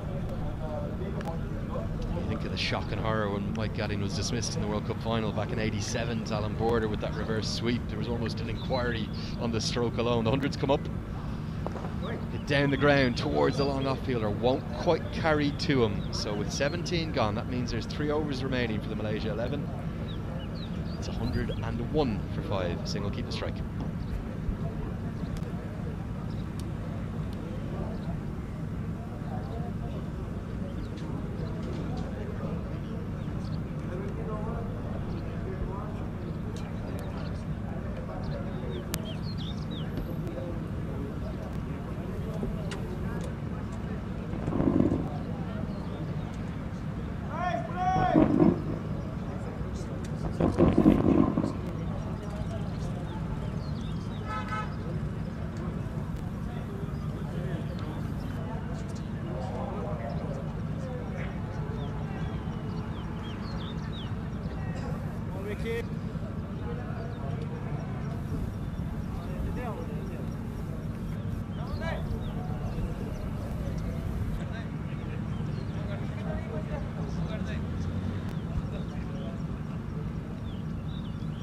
So the final over for the leg spinner, and he's been picked up and dispatched an awfully long way. We finally have the first maximum of the fancy Akhada Pro Club Championships here in Bairoa. We had to wait for it, but the best things in life, they're worth waiting for. It'll be the first of many. Yes, Andrew, I mean, Virandeep Singh has already scored a 50, and that was very well picked up. The leg spinner playing against the spin. It's it over the boundary rope for a maximum. It was a big hit and very stylish stroke. The slog sweep. He has taken just a shuffle, hasn't he? Maybe a step across, and the fans just starting to come in, to trickle in. The word is spreading. He tries to follow it up with the switch hit. He does, gets it away. 6 through the leg side, followed by 4 through the offside. Here come the late runs that the Malaysia XI sorely need. Yeah, I think this is the momentum what Malaysia needed. 6 and a 4 in 2 balls of this over.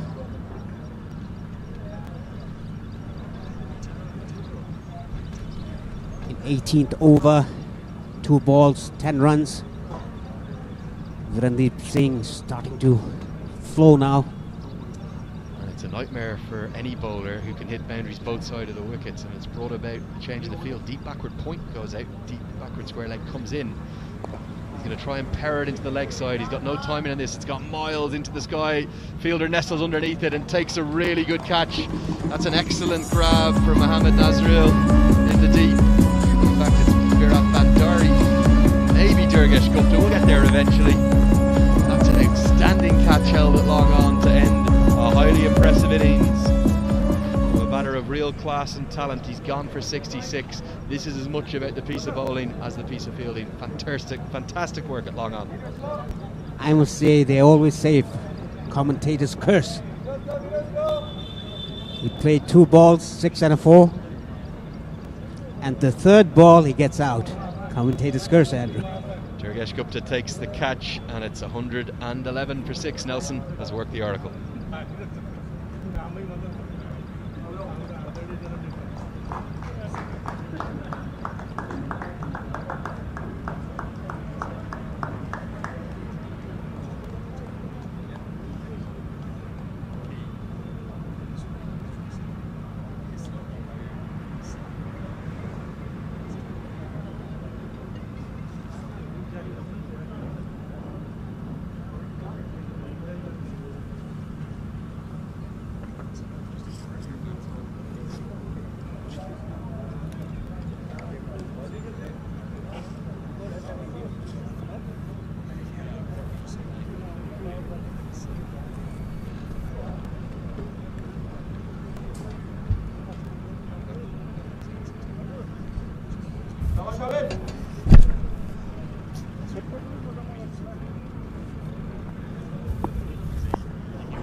So number 8 to the crease.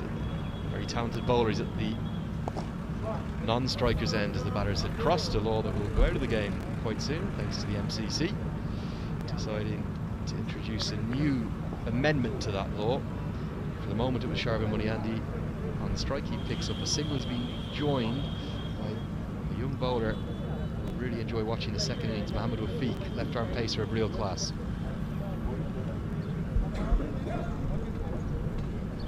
Yeah, Bikram Vishal eventually breaks the partnership, gets Virendeep Singh, who was playing so well. He had momentum, but unfortunately he was caught a very good catch, I must say. Heaved rather agriculturally into the leg side. Won't be a single with mid-wicket up in the circle. I think there's something to work with though for Bikram Bhushal. He has been expensive. He's gone at about 10 and over, just approaching his final delivery. He's already gone for 36. Leg spinners can be expensive, but they can be wicket takers. An opportunity like this tournament for him, we'll only see him grow in confidence, grow in stature. You see a Sandeep Lamachani, the national captain, to look up to in terms of wrist spin. Crucially, he turns the ball. That's what you want as a leg spinner. He completes his set. He's going to finish with 1 for 37, the 22-year-old. And at the end of the 18th over, it's 2 to go. The score is 113 for 6.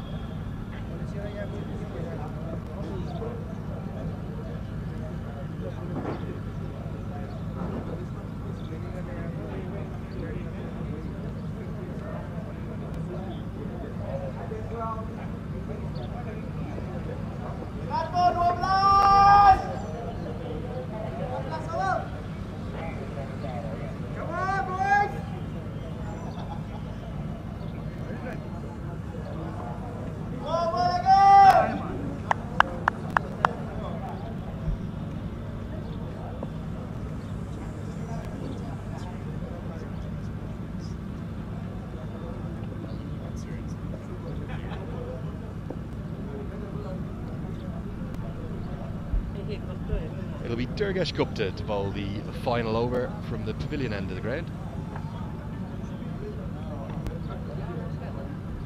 Penultimate over of the first innings. Big swing and a miss. It's that natural angle that Gupta gets across. He went full pace this time.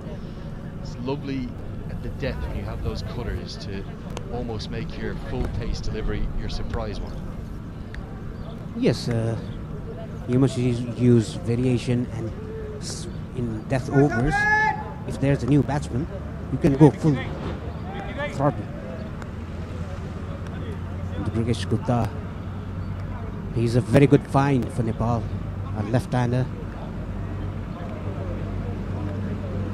Left arm medium pace.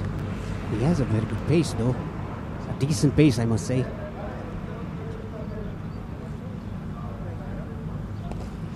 Smashed into the leg side. This is going to go high and handsome and well over the rope. The second 6 of the innings. It's been nicely picked up by Sharvin Muniandi. This is a very good strike. Yes, it was picked up very nicely. A length ball in death overs. It's very dangerous. You get hit for the length balls. Look at that. It was very big, picked up very cleanly over the rope for the second maximum of the innings. There is a little bit of water in and around the outskirts of this ground. I wonder will we get one hit out of the venue at some point. I'm sure we will. Got some big hitters to come. Plenty of national team players in the 3 other Nepali sides, in particular the Nepal Army, the Armed Police Force and the Nepal Police Club. I'm sure that's the right option. Just hit a brilliant 6 into the leg side and muscled it over the rope. Does he need to look at that switch hit? Yeah, very well picked up. That was a length ball. You shouldn't bowl length ball. Use variations, use yokers. 6 balls, 6 different balls. You should do that in the test overs. You should have a plan what to do, what is the batsman trying to do.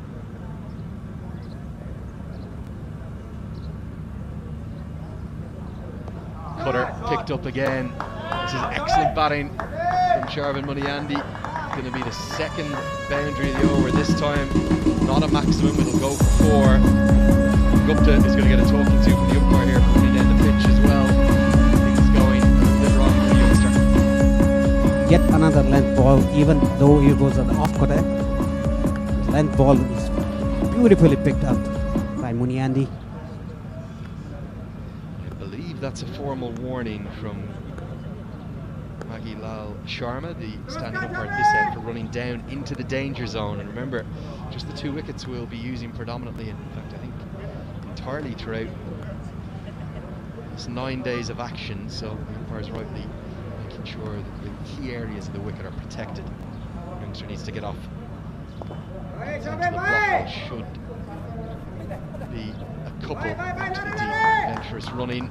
In fact, it should really have been a run out, but despite Bikram Kumar Bhusal's throw being a good one, the keeper couldn't collect. They'll get back for 2. Muniandi will keep the strike. Yeah, it was a good piece of running by the 2 batsmen, Muniandi and Muhammad Waif. You said, Andrew, he's a very good left-arm pace bowler. It's actually a good piece of fielding that from Bikram Bhushal. It's exactly you want the throw to come in as a keeper as well, on the bounce, but such was the aggression of the throw, the keeper just couldn't collect it. Very well bowled. That's more like it right into the block hole, and Durgesh Gupta does the fielding himself. It'll just be a single, but an expensive final over. Gupta's going to finish with 136. 1 over remains. It's 1-2-5 for 6.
So it's going to be the skipper to close things out for the home side, and I think they'll, up until this point, be pretty happy with their work. They restricted Malaysian 11 full of national team players to 125 for 6.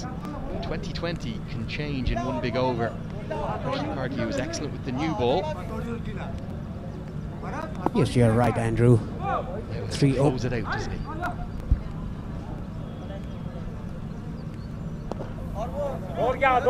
No pace to work with Paresh. That's his usual go-to. They're going to try and run 2. Surely this will be a run out.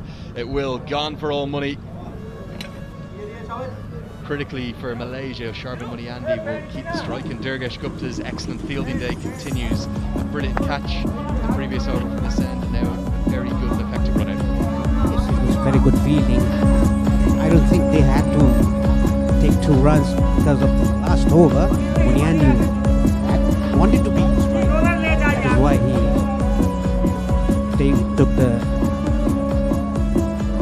tried to take the 2 runs. Unfortunately, Muhammad Waif has to go back to the dugout. So 1 run to the total, and the run out 1-2-6 for 7.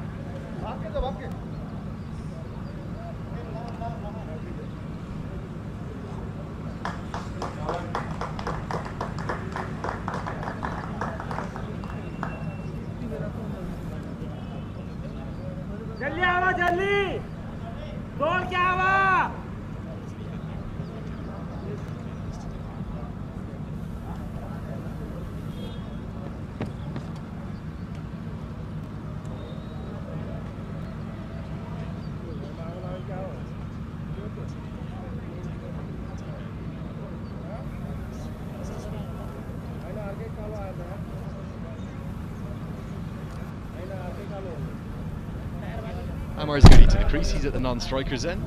Sharp Money Andy has 5 balls left. Edged, and going to be edged for 4 because third man is up in the circle. I think that's a good piece of batting. He's looking to go over extra cover to that vacant area there. Hasn't gone where he's intended, but he gets a reward anyway at the boundary. Yeah, the things like this happens in the final over. Edges, under edges, inside edges, going to the boundary. Krishnakaki, before this, in 3 overs, he's given only 9 runs and taken a wicket. Is there ever an argument for a bowler like Karki, who's bowled brilliantly in the power play, just to bowl his 4 straight through, just to finish the spell? Well, yeah, I think he's a bit... Big hit into the leg side, and it's going to go straight down the throat of the fielder, who's out at cow corner, really deep mid-wicket. And Money Andy's little cameo is going to end. Dismissed for 28. It's come up just 15 balls. A good catch held by Sandy gradually. That's a really good effort and good late contribution from him. Yeah, like you said, Andrew, why don't you bowl Krishnakaki through 4 overs in the early stages? Let's look at the replay. Safe hands. Simple catch by the fielder there. Rojali.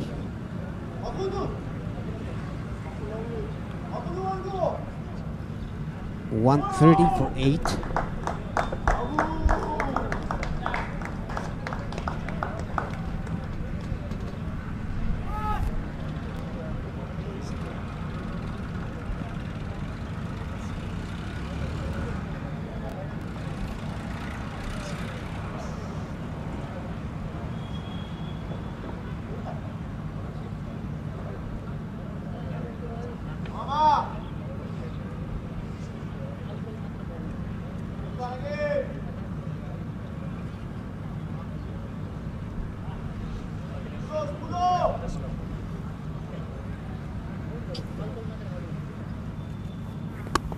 Final 3 deliveries, and the batters having crossed Amar Zudi, pumps this one down the ground for what's going to be a very quickly run couple, and we're going to have our first third umpire decision, even one of the fielders doing the umpire's job, and this one's going to be sent upstairs.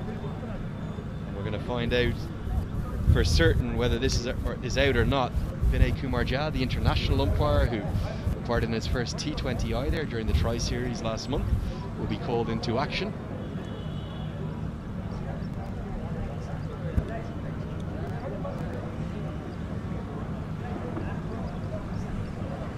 So there it is. I think this is going to be the red traffic light that will go up.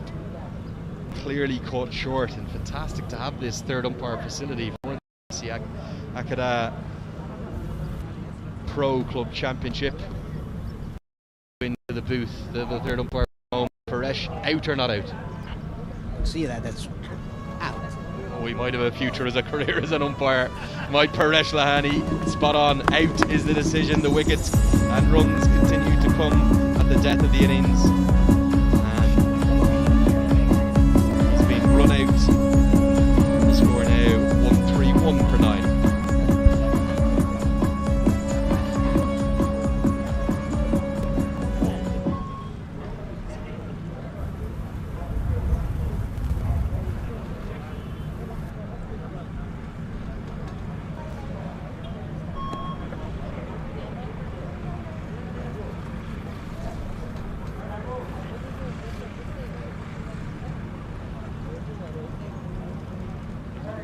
So it will be the Malaysian Daniel Vettori to the crease at number 11, Deep Singh.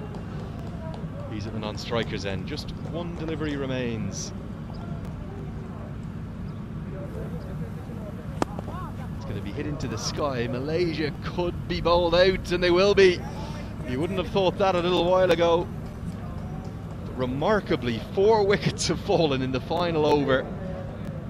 Malaysia 11 have collapsed rather calamitously. A tame end to the innings. Krishnakaki, the home team captain, has been excellent on what's a huge day for him and cricket in his region. Believe it or not, they bowled out the Malaysia 11 for just 132, I believe it is. In fact, we'll get that checked. But an excellent performance led by the hometown captain. He's going to finish with the magnificent figures. 3 for 15. Again, I believe we'll get that checked. But a day to remember for these young men on home soil, on their home turf here at the Barawa cricket ground. Can they close it out and take what will be a historic victory to get this fancy Akhada Pro Club Championship going? Well, they have to bat well. The home team, they should bat well. Stay at the crease. Don't lose any wickets. Don't play any rash shots. Just play. Run it. It's around about 6 point. Yeah, it'll be about 6.5 and over that they'll need. Below 7. Paresh, and so you can just play, run the ball. You'll get a boundary in an over any time. Yeah, and I think that's going to be quite achievable as the ground staff go about their work. Great credit to them as well. I didn't see any demons in the wicket. It took a little bit of turn. So tiny bit of movement through the air very early, only really from Gupta. And all in all, a pretty even contest between bat and ball. The innings of 131 all out it was, in fact, with 1 delivery remaining. 4 wickets actually fell in 5 deliveries at the death there, 2 of those being runouts. 2 wickets more to Krishna Karki. If it wasn't for that 66 from Virendeep Singh, the Malaysia 11 would have been in real trouble. Is 131 significantly under par, or is it actually going to be something that the visitors might be able to defend? We'll find out. We'll hopefully bring you some of the highlights in a moment. Your assessment on the innings? Well, it was both. Sometimes it was Malaysians with the higher note. After that, the home team were in the higher note. Later, the momentum came back to the home team. They're going with the momentum now. They have to bat really well because of the low scores. They are very tricky. Very good morning to all of you. Live here from the wonderful Barawa cricket ground. Andrew Leonard, delighted to have made my way down from Kathmandu. I took the VIP route down. I flew, some came on the bus. How long is the journey on the bus, Paresh? So actually, if the road was good, it's around about 6 to 7 hours. But it took us 11 hours because the road was very bad. So what time did you leave at yesterday morning? 7 o'clock. Oh dear. And what time did you get here? 6 o'clock. Oh dear, that's a long old day on the bus. We're about 250 kilometres southwest of the capital, Kathmandu, the beautiful capital city. And it's my first time really at any length outside the capital, but certainly the appetite for cricket remains strong across the country, but particularly here in Barawa and the Lumbini province. Yes, cricket has been always popular here. I've been to Bhairava before, plenty of times, but I've come here after probably 15 to 20 years. So, the news from the first innings, the very first match of the Fantasy Akhada Pro Club Championship 2022. The Malaysia 11, they won the toss, they chose to bat first, but they've been bowled out for 131. Don't go anywhere, we'll be back with all the action and the chase from the home side in a few moments.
Fantasy.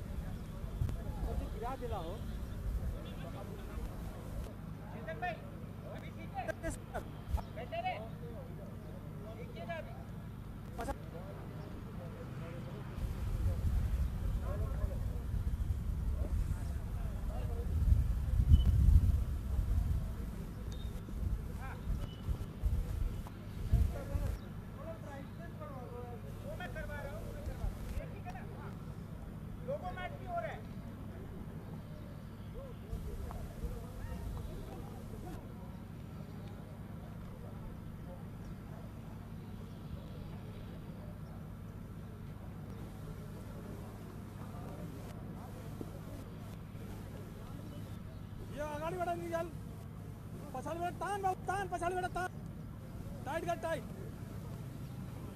आयो यो हो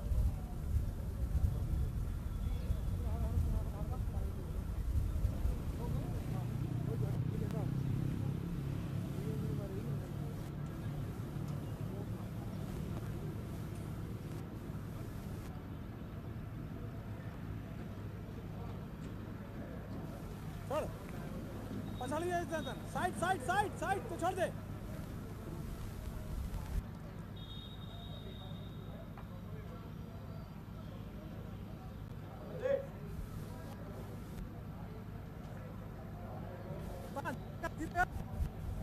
हाँ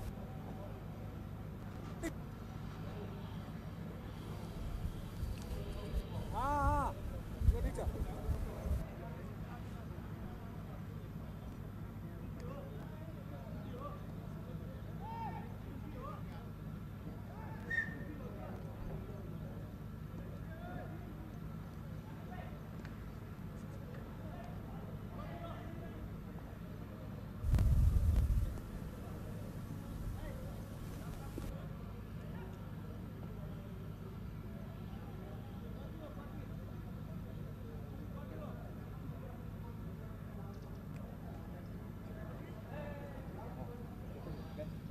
ठीक है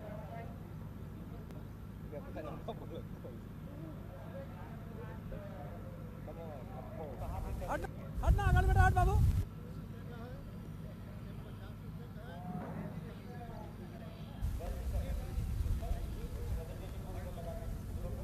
पीछे पीछे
Siapa? Kau? Ha, dah sini.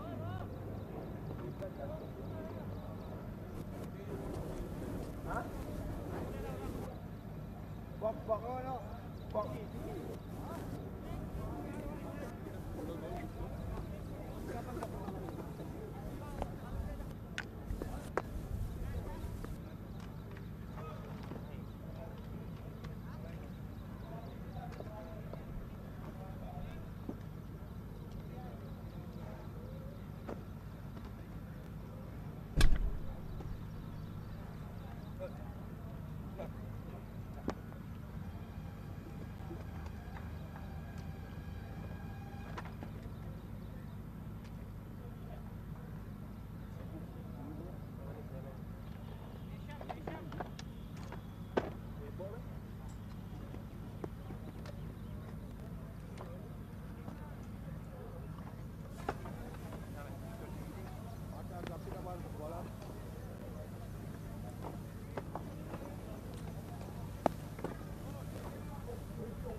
Jawab pula.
Bola tu.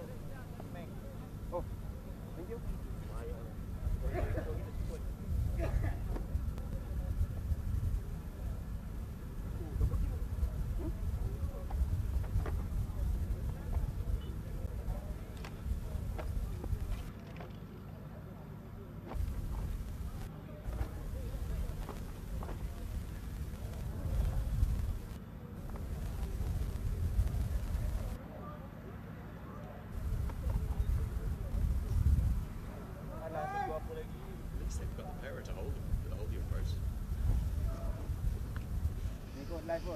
So a very good afternoon, and I say good afternoon because it's right on the stroke of midday local time, and it's the opening game, this historic start to the first ever Fantasy Akhada Pro Club Championships 2022. We're here in Barawa, in the land of Gaudam Buddha. And the opening match of the tournament, the first game of 17 matches that we're going to experience over 9 days that will create one Pro Club champion. And those 8 teams, 4 of which are from Nepal and then 1 from Malaysia. The Malaysian 11 are in action today. They won the toss, they batted first this morning. They posted probably what feels like an under par, 131, and it's going to be Mohammed Wafiq to open the bowling, the highly impressive left arm seamer. He was probably the pick of the Malaysian attack in the recently concluded tri-series. Andrew Leonard here to guide you along every single ball, and great to have my sparring partner throughout this tournament, Johnny Barron, who's had a very long journey, a long flight from the UK and then a long bus yesterday. Good afternoon to you, Johnny. Well, Andrew, I can certainly say I've seen a fair bit of Nepal on my travels so far, so yeah, getting into the swing of things. Always a few nerves on day one. Not just for the players, for the umpires, the match officials, the production team and the AP1 HD crew have been working overtime. They've been down here for about 48 hours getting everything set up. First time really any broadcast of this quality from outside of Kathmandu, so a historic day not just for the Nepali sides but the visiting teams as well. Yeah, absolutely. I think putting it all together has been a terrific effort. Logistics involved, the manpower, incredible. Paresh Lahani trying to ruin the commentary cam shot there and his effervescent style, and he's done it again. Thanks, Paresh. That's 2 from 2. Good start to the morning for you, my man. We'll get a fist bump for that. But yeah, joking aside, you're very welcome along. We're seeing Mohammed Wafiq just coming off a couple of steps. You can see there, not coming off his full run-up. The keeper's still back, but just going to come in and try and hit a length and keep things tight. Yes, indeed. Yes, he certainly cut down on his normal approach to the wicket. Absolutely. Johnny, you might give people a bit of a sense as to your experience in cricket commentary from back in the UK. You've done quite a bit in the Caribbean and Bangladesh as well. Yeah, I've worked for Star Sports over in Bangladesh. I've been lucky enough to do Flow Sports out in the Caribbean, covering the West Indies for the last sort of 12 or 14 months. And then on top of that, I was one of the commentators for the ICC, the 2019 World Cup, from a radio point of view. Come back to that in just a moment. End of the first over, it's 1 for none.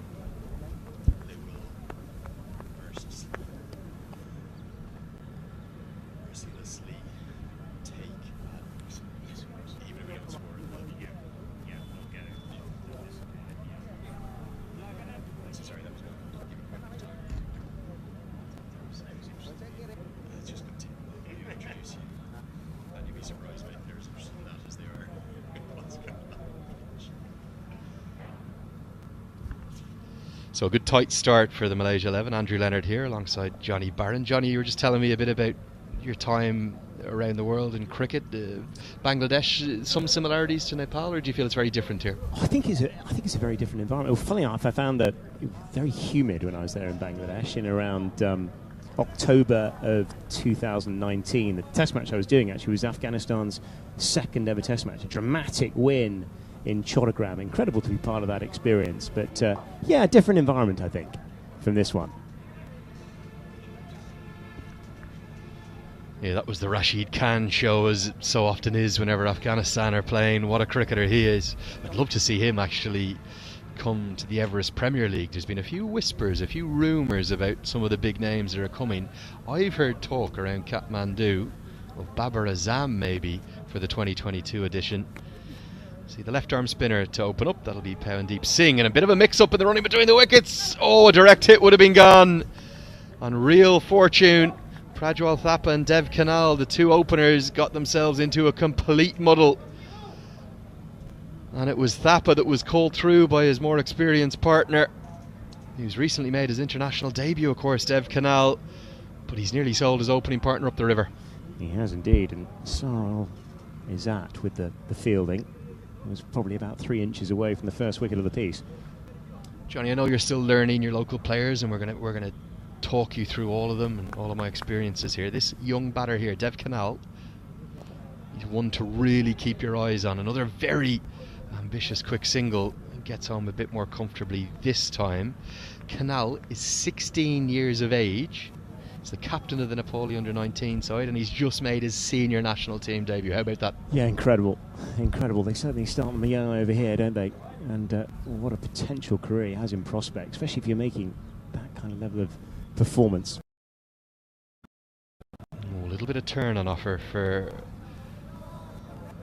the left arm spinner, which is something we don't need to offer.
Perfect. 5'6". Don't Paresh, don't be too excited. He's very excited to talk about any women.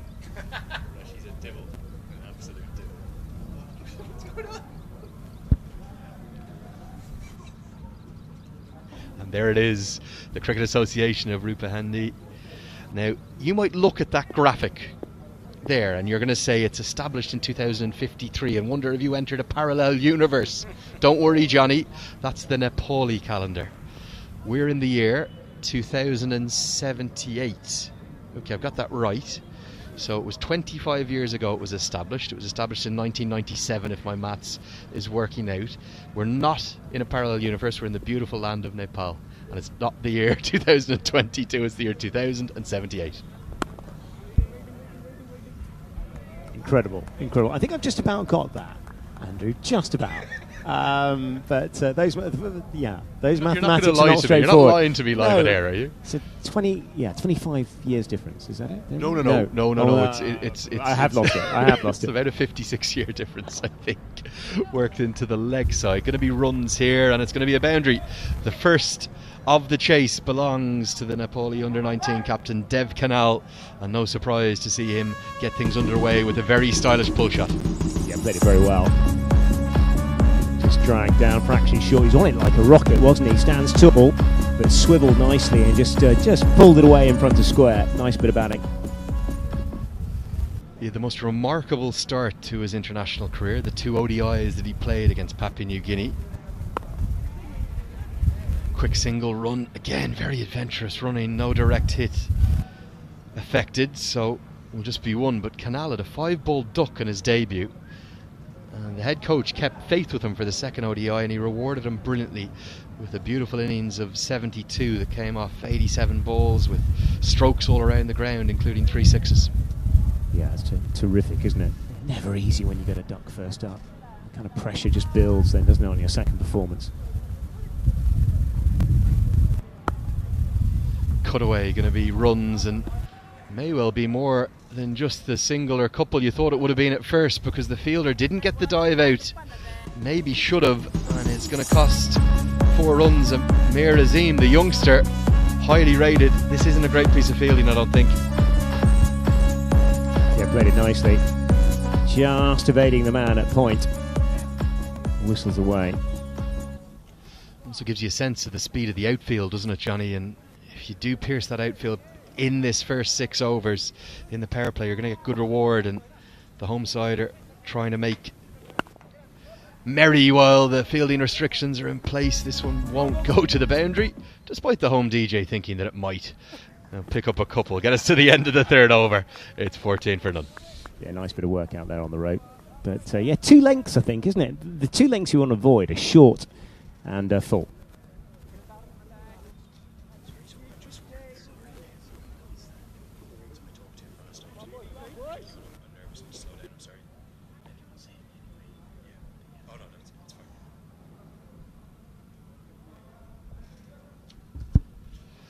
So 14 for none after 3, a nice solid start, and that's not necessarily the likely order. I don't think we'll see that work out, but Pawandeep Singh with his left arm finger spin, and Mohammed Wafiq opening up with his left arm seam. See a lot of arm balls from Pawandeep Singh as well. That's the one there, you can see it just angles in and actually swings in with the arm into the right-hander. Yeah. Nice purveyor of the skill.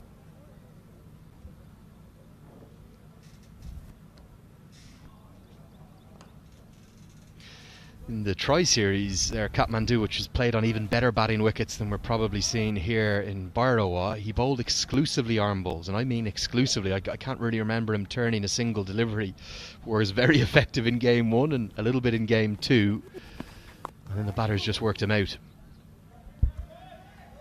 Well, the key, isn't it? Trying to beat both edges, isn't it? That's what you want to do as a bowler. And if you haven't got the other one, if you've got an effective arm ball, it's very, very useful in the armoury. Yeah, 3 for 30 in that first game, 2 for 23.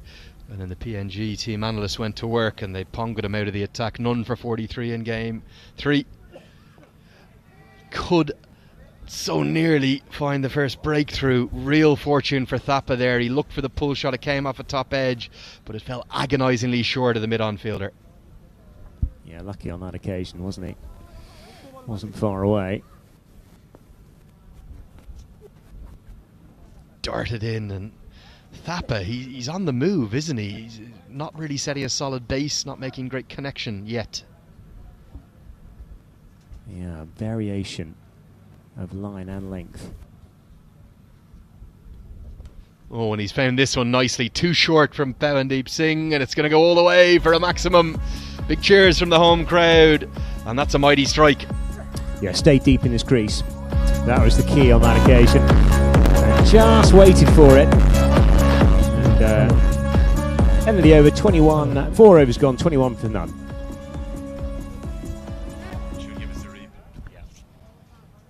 Here we are, a quick look at the replay. Big pickup shot into the leg side. Comfortably clears the rope, and the fans starting to fill the pavilion there, just outside the ground. First change in bowling of the day, just the 2 overs of the left arm seamers. We'll see Cyruzul Idris into the attack. It was too short this time from Pawandeep Singh. Yeah, it was. Jumped on it like a flash, didn't he? And goes the distance. I was having a good chat to Sanjay Gurung this morning, the international umpire of great note, and one of the many smiling faces of Nepali cricket. He never has a smile off his face, Sanjay Gurung, and he's heavily involved. I think he's the secretary of the local state cricket association. I hope I've got that right. And he was saying there's been a lot of work done, not just to help develop this ground, but also politically in the background to get it dedicated to cricket. Historically, there would have been football and volleyball and other sports played here, but now it's cricket and cricket alone. And the pavilion, the kind of grandstand that we're sitting in, it's still under construction. It has been held up a little bit by the COVID pandemic. As this one's worked into the leg side, it'll just be a single. They finally have a home here now, and it's something that's going to get better and better in years to come. Yeah, I think, when you're trying to grow the sport, dedicated facilities is always the big battle, isn't it? So many situations you have around the globe, to be fair, where you get recreational surfaces that are used for many different sports, but having cricket as the primary function here is fantastic. Edged away, and real fortune for Thapa, who continues to get benefit from a bit of luck here and there. 4 more to the total. Well, he was looking behind square, but he wasn't looking that fine. But gets good value for it, doesn't he? Just tuck it away. As we see here, looking to punch it basically through the offside, but thin edge, nobody down there. It's actually really nicely bowled. It was the leg cutter, so that means that the middle finger of the right arm seamer will run down the left of the ball and just try and impart that movement. And there was a little bit of cut. This time he goes full pace and is punished into the leg side. Thapa is getting some fortune, but he's also picking up runs. He moves into the 20s. This is turning into a very handy little knock at the top of the order on the home side, moving into the ascendancy. Yeah, handy, back-to-back boundaries. Just straying on the leg side on this occasion, just tucking it around the corner. Once you've beaten that man inside the circle, you've got absolutely no chance, and runs away for 4 very nicely. Useful start, this. The issue at Idris's pace, you can't afford to be bowling both sides of the wicket. It was really unlucky, the delivery before. He out-thought the batter, but this time he just straight down the leg side, was rightly punished. The short ball can't be picked up. Nothing quite like seeing cricketers playing glasses. I always love it. And Thapa here, he's opening the batting in his specs, and good on him, just like Imam ul Haq is. Well, indeed, absolutely. And Jack Leach, of course, over in the UK, famous innings with glasses on at Headingley for him. I'll do one little story about bespectacled cricketers, which we'll tell you in the next over. 5 overs gone. It's 30 for none.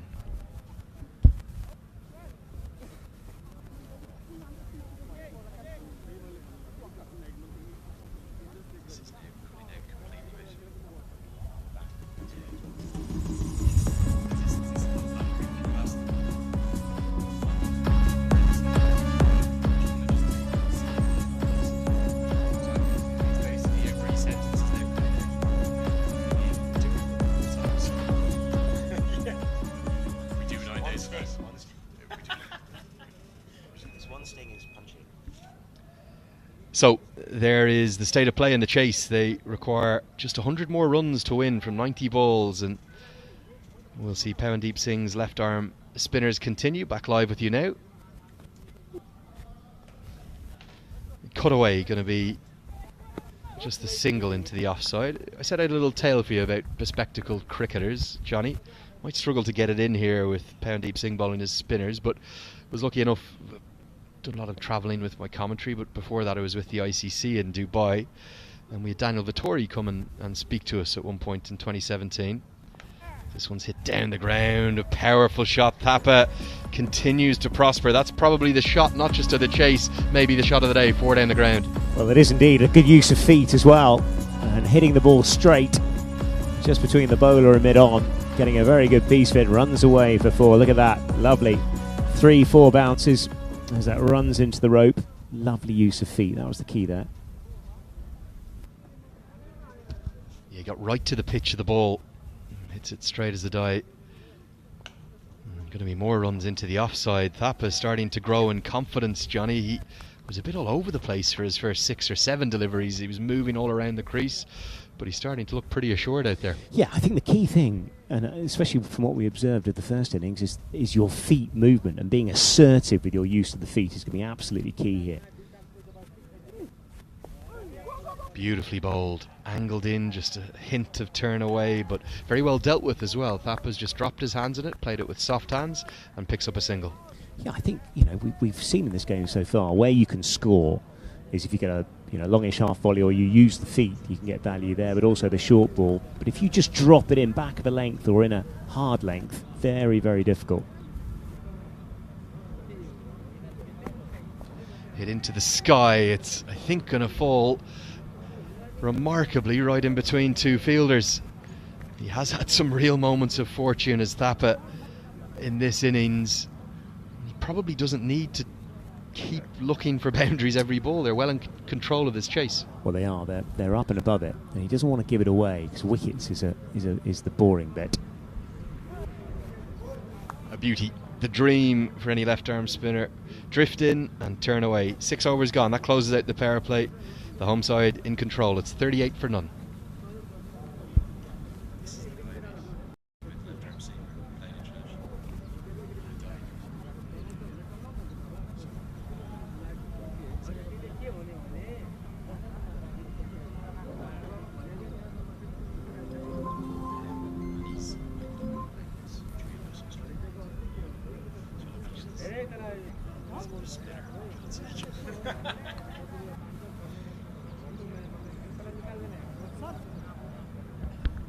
So going to be spin from both ends, and the young man with an awful lot of potential and a lot of talk in Malaysian cricket, Amir Azim. His figures didn't actually reflect how well he bowled at stages in the triangular series, particularly in that final game. I think he had 1 for 43 or something like that, and he probably should have had 3 or 4 for 20. Sometimes pundits and selectors, they can be guilty of just looking at a scorecard, not analysing the game, can't they, Johnny? That's the problem, is stats don't tell you everything.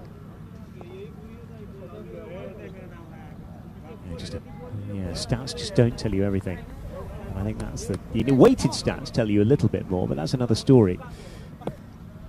And often players who are playing selflessly for the team, their averages can look lower because they'll try to run the second and they'll run themselves out right at the death when it's the right thing to do for the team.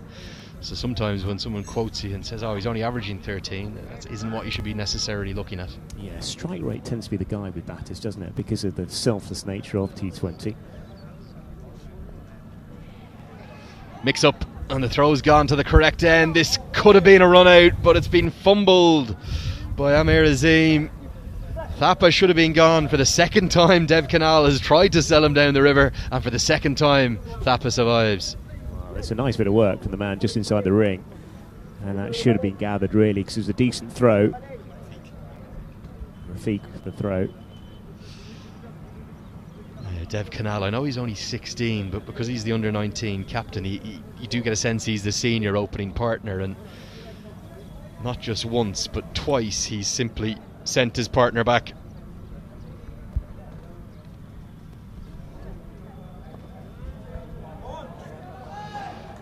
Quick single is allowed due to the misfield from Azim. The run rate that they're going at, exactly a run a ball at the moment, that keeps that required run rate very manageable. I think it does. I think the fact they haven't lost any wickets either, they can just nudge and nurdle. That's all they need to do. They're in complete control. Get to the end of the 7th over. Before we get there, we'll just take a quick look at the fumble. Oh, Amir Azimi knew it, didn't he? And look at the reaction from Ahmed Faiz, the captain. I think a few of us have had moments like that over the last 24 hours and in our careers. One more look at it. Look at Ahmed Faiz. Oh no! We needed that wicket. End of the 7th, it's 41 for none. We'll have a commentary change, and Paresh Lahani will come and join me. 7 overs. 41 for no loss.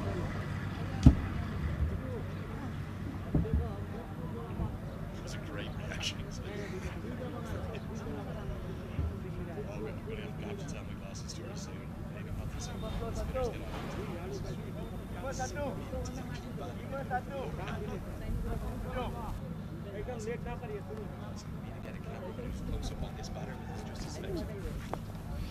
So, Pawandeep Singh, as he often did during the Tri series, is just going to bowl his 4 overs straight through, something we were talking about in the first innings, Paresh.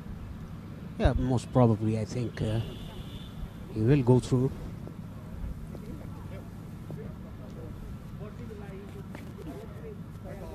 see a wide outside the off stump. Started wide and turned away wider.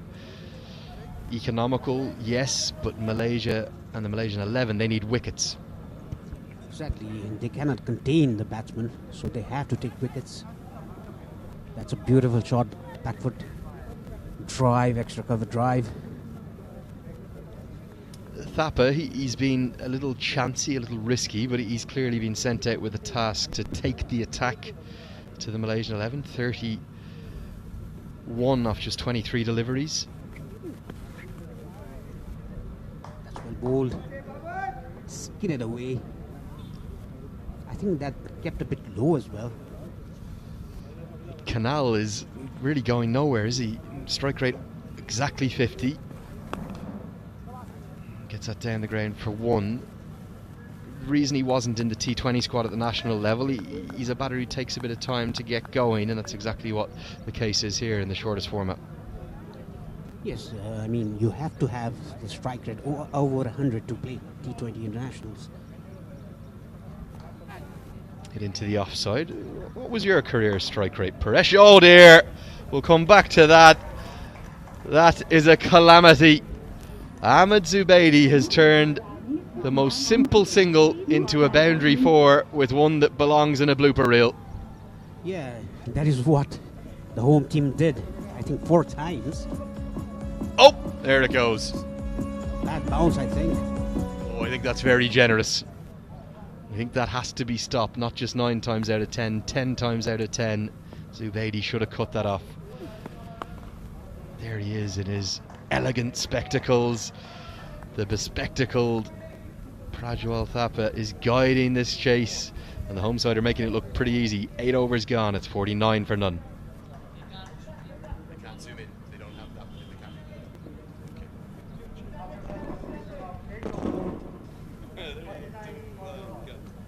I missed that. Oh dear, that's... Oh, come on. Come on.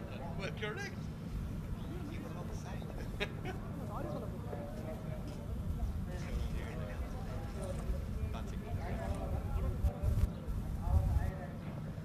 Is this going to be? Very deep in a ball. You ball the whole.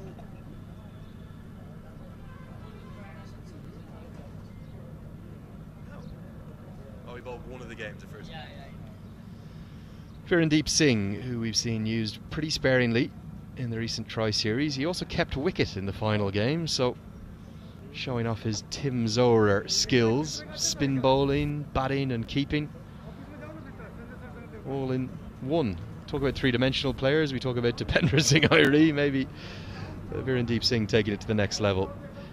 And turn on offer. Turn and bounce. Talking about spectacles batsman, Virendra Sehwag used to put on the specs and bat. Yeah, plenty of batters down the years. David Steele, of course, of England, the BBC Sports Personality of the Year back in the 70s. Kapil Dev, Anil Kumble. Of course, more recently, Imam ul Haq, a man who's probably no batter in better international form than Imam ul Haq of Pakistan. Maybe Babar Azam, of course. As we get the 50 coming up in the 9th over, this is looking very comfortable for the home side. Yeah, they're going very well. Few chances though. But Thapa has played very well, I think. And as you said, the team has sent him as a pinch hitter, but he's playing good shots.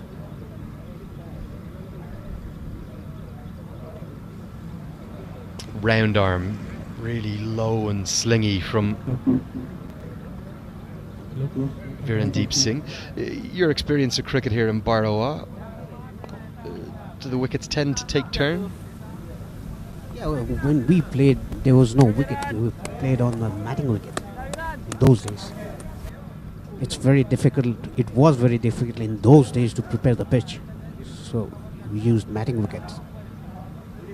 Great developments and work from everyone behind the scenes to make this facility turning into one that's fit to host this tournament. 9 overs gone, it's 52 for none.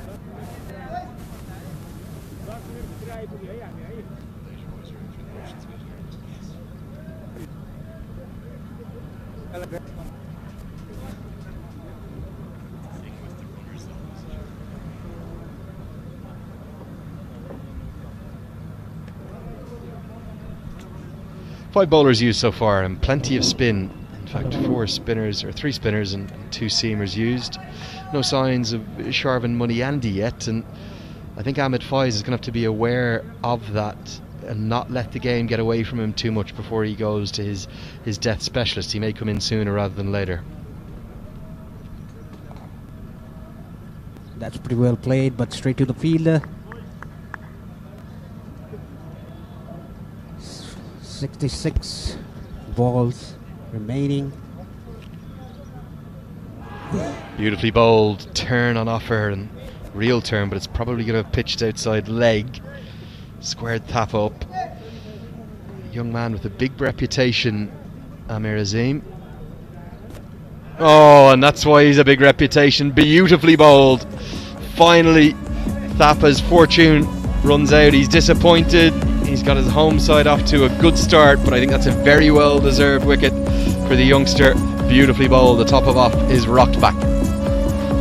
Yes, Thapa made that ball himself, Joker.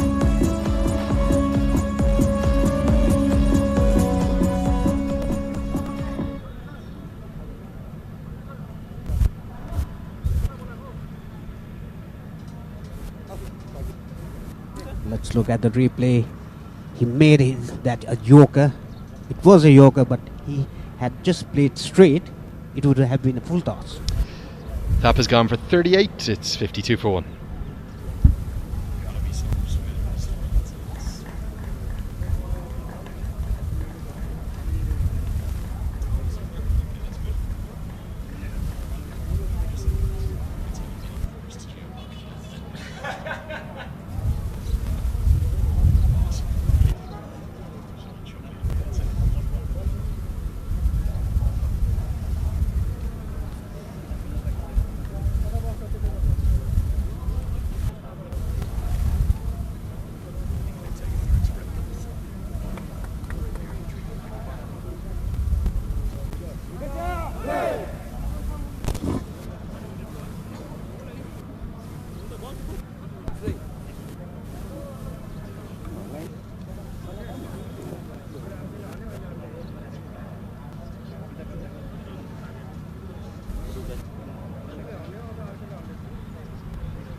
So just a short break in play because the umpires decided to take a drinks break as well, with that wicket falling in the 10th over. It's approaching the halfway stage of the chase.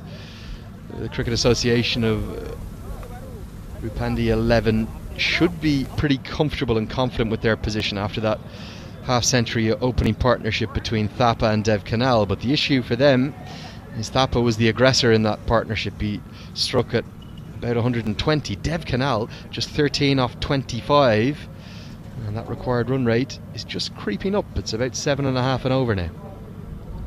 Yes, I think after the wicket of Thapa, Dev Canal hasn't been able to connect the ball or get a boundary.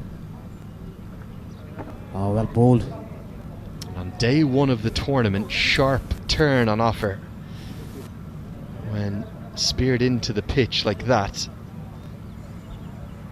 this time tossed up, and it will get Thapa off the mark.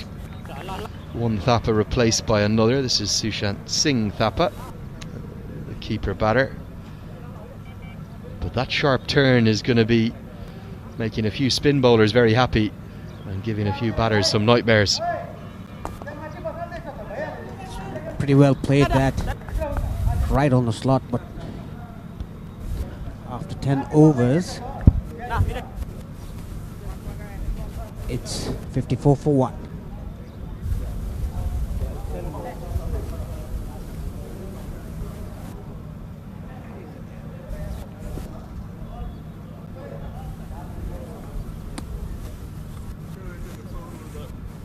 Established 2053 and receive entry in parallel times. Another look at the breakthrough. Excellent piece of bowling. The key to that wicket, not just the fact that it yorked the batter, but it was the drift into the right-hander that's ended up deceiving Thapa, and he paid the price. And you don't want to get behind the required run rate. Just have to be a little bit careful they don't allow the Malaysian 11 spinners just bowl to them here. Yeah, because of the dot ball and the containment, usually batsmen, they tend to get wickets, throw wickets, like what Thapa did. But at least for Thapa, he was certainly trying to attack, which was very good. I think Kanal has been a little bit guilty of just batting. You can't just play yourself in a T20. You don't have time. He's been out there for 28 deliveries. He's only got 15. That's nearly a quarter of the deliveries in the innings. Now he'll have to push himself, play shots. Good captaincy this from Ahmed Faiz. The slip comes into play as well for the new batter. All of these dots are starting to build the tension. And finally some runs come. It comes in very fortuitous circumstances. I think this has come right off the toe end of the bat, and it squirts away for a boundary. Yeah, toe end, and I think it was under edge also. It was a boundary that Rupande 11 needed. It's right off the toe end, isn't it? And it's just squirted away behind square on the offside, despite the slip being in place. Who's going to try and hedge his bets now? He's going to come much wider. He's almost at a gully, and that is beautifully bowled. Turn and bounce again, the stuff of dreams for all spinners. That's a dream ball for a left arm orthodox.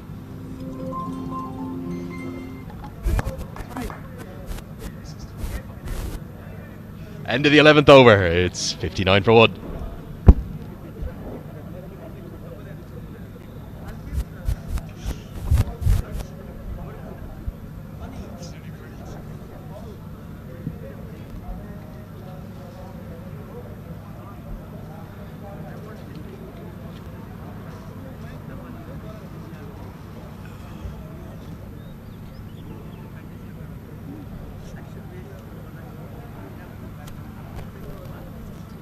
So the Malaysia 11, they have clearly decided it is spin to win here in Barawa.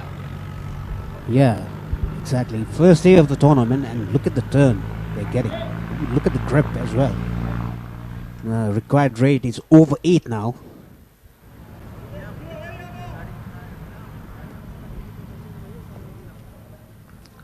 I'll tell you something more, Paresh. I'm not officially in retirement from cricket. Just all the selectors have kept not picking me back home. Still playing my club cricket, but if I can get down from the commentary box, time for me to bowl a few leg breaks here. Well, surely you can do that. Really does look like the kind of pitches that spinners are going to prosper on, and that doesn't mean that you'll just automatically take wickets, but if you can bowl with control like Pawandeep Singh did, like young Amir Azim is doing here, you're going to get good reward. It's going to be difficult batting conditions. Right on the money. That's exactly it. Line and length, very difficult to play. And no foot movement whatsoever from the batsman, Kanal. Something's got to give here, and for Kanal it's the paddle sweep that he goes to as his get out shot. It's very well executed as well, and he's going to get 4. It's a much needed boundary. Ripples of applause across the ground here in Bairoa. The tune rings out again. They needed that boundary. Yeah, exactly. They need a momentum. They need a big over, where Malaysia has to think about different things. So Rupandehi 11, they have to get a big over.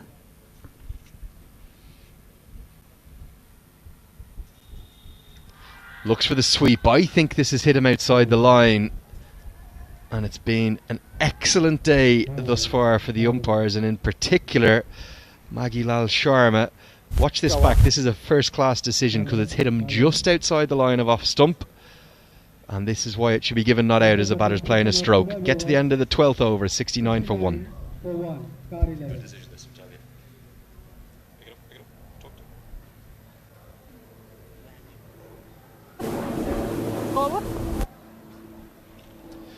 We'll see if we can get one more look at that LBW from behind the bowler's arm. What you saw square the wicket was it wasn't going to go over the top. So all that Magilal Sharma had to decide was whether or not it struck the batter in line. Here we are, let's take a look. Playing the sweep shot, Dev Canal gets his back leg outside the line. Probably would have gone on to miss off stump as well. Good decision. And that's going to be the second wicket. It's a really soft one. The second of the Thappas goes, and this time Sushant Thapa has just chipped it up to cover a point. The simplest of catches, the easiest of dismissals, and Virendeep Singh has his first. That was nothing short, I must say. No hard hitting.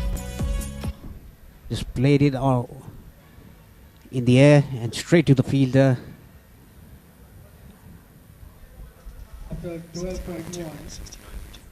After 12 overs, 69 for 2.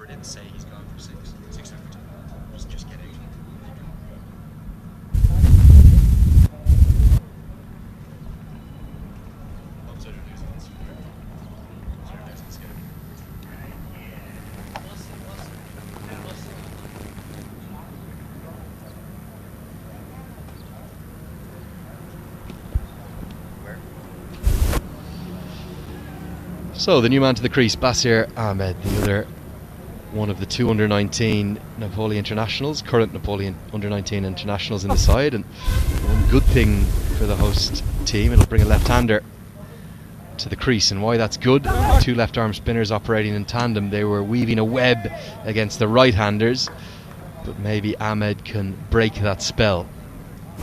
Yeah, you can see that catch there, easy catch. That was a nothing shot. And the batsman, he tried to hit the first ball that he faced. That's the intent. Big hit into the leg side. Has Dev Canal hold out? He has. It's an excellent catch. And for all his troubles to up the strike rate and the scoring rate, Dev Canal just couldn't get going, and he's ended up giving it away. Really good catch, this one. The long on and the deep mid-wicket fielder came together. 2 in the over and 2 wickets to Virendeep Singh. Yeah, it was hit pretty well, but a very good running catch. He judged it perfectly over his head. A very good catch there. I think it's young Amir Azim who's taken the catch. Excellent stuff from him, and the score now 70 for 3.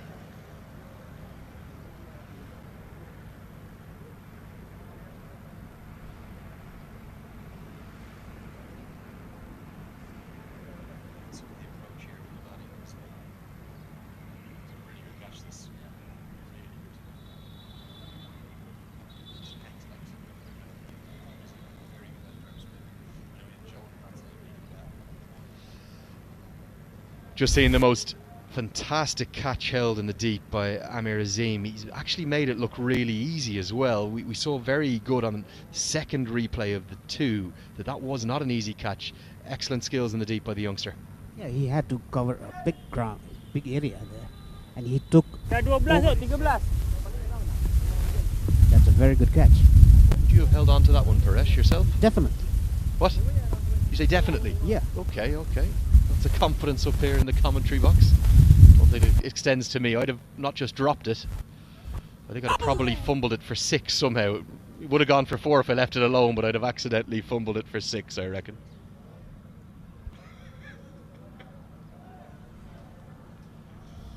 More turn on offer for Virendeep Singh. You saw a sharp turn. Back live with you now, and just worked into the offside for what's going to be a single to close out the 13th over.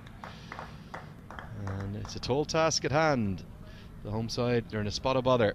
7 overs remain. It's 71 for 3.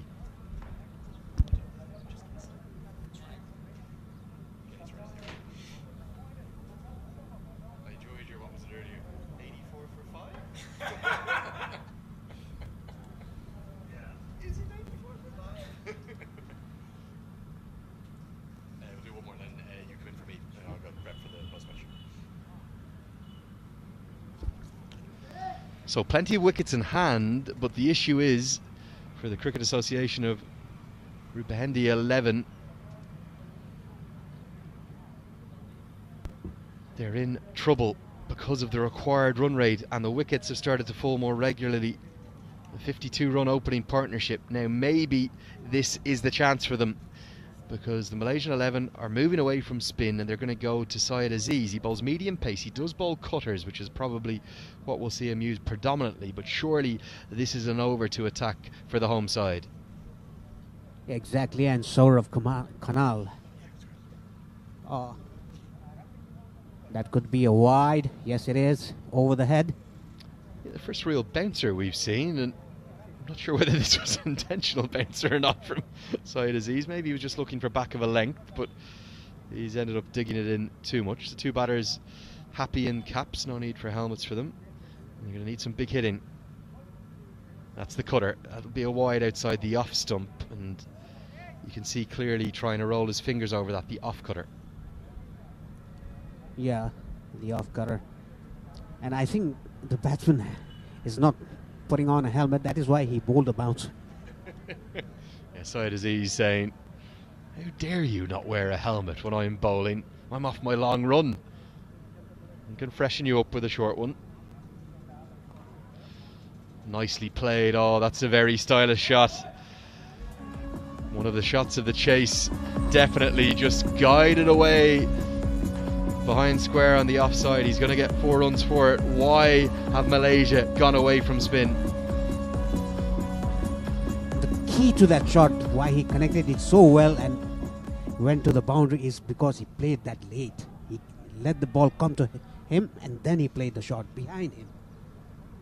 It was really beautifully timed. You always get a sense from that side-on camera of the timing. And this has been a particularly average start. 3 wides and a boundary, just 1 legal delivery in the over and 7 bonus runs. This is exactly what the home side needed. Well, is this the over that Rupahendi 11 needs? The one big over. More runs this time, down towards third man. They might think about a second, and really good running will get them back for 2. That's excellent stuff. And this is turning into a very nice little cameo from this left-hander.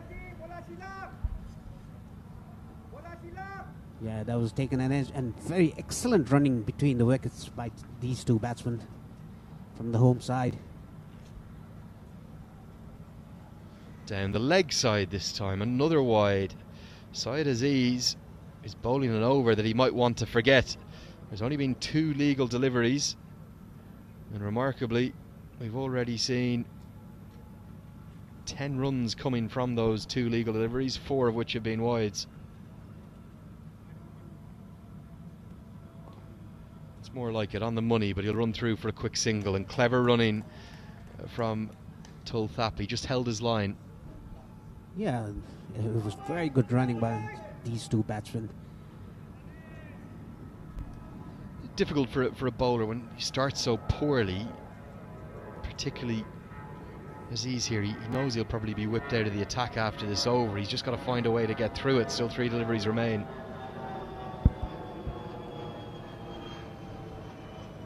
Tulbadur Sapa, I think he's known for big hits. Looking at his body, just angled into the pads, and that's Tulthap's first delivery. For this pair, 50 needed off 39, a little under 8 and over. It's achievable, but the spinners and the remaining overs they'll bowl will be very important. yeah, they have to get these 2 balls to the boundary. Oh, beautifully bowled. That's the leg cutter. And again, even the medium pacers are finding movement out of this wicket when they go to the cutter option. He should have done this earlier. He's bowled four wides in his over. It's going to be a 10-ball over. It is a 10-ball over, but he closes it out with 3 dots. We'll have a commentary change for the last 6 overs after this. And Johnny Barron will replace myself. 14 gone, 82 for 3.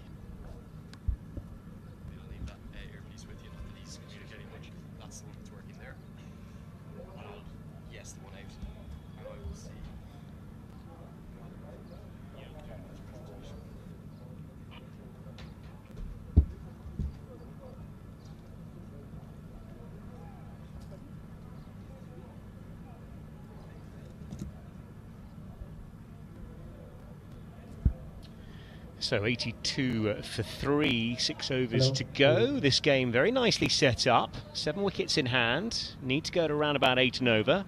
Where's your money? Well, I think it's 50-50 till now, because the home team have 7 wickets in hand. Saurav Khanal yet to come. He's a big hitter. Yes, that is a good factor. But these two are relatively new to the crease. Thapar with not yet off the mark. Ahmed with 9 off 7.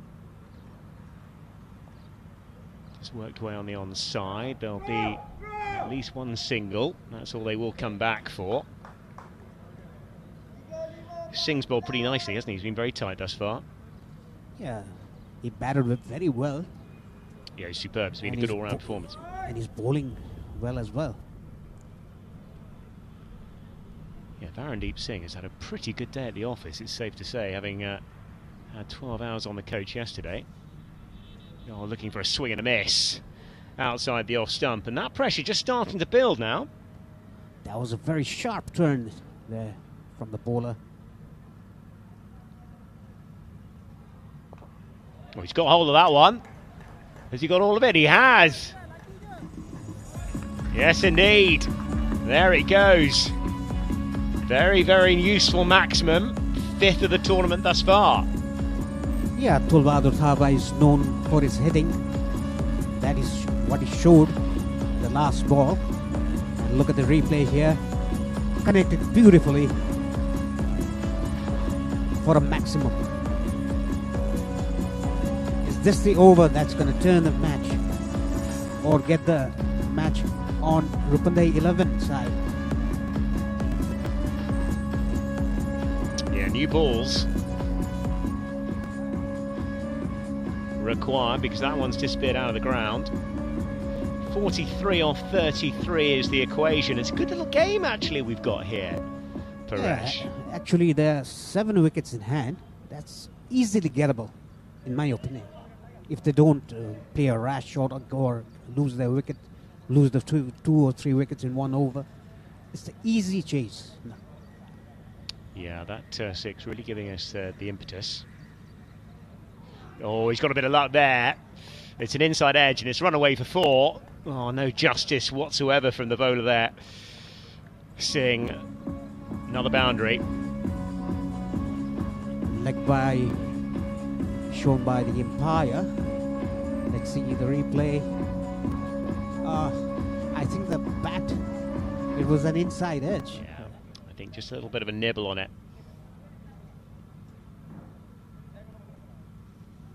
Oh, looking to cut and bounce outside that off stump. Couple of decent deliveries. Yeah, that was too close to cut. He should have played it straight to the gap and taken a run. No, it's just fallen short. Looking to side away on the offside and get through for a rather fortuitous single. End of the over, 93 for 3.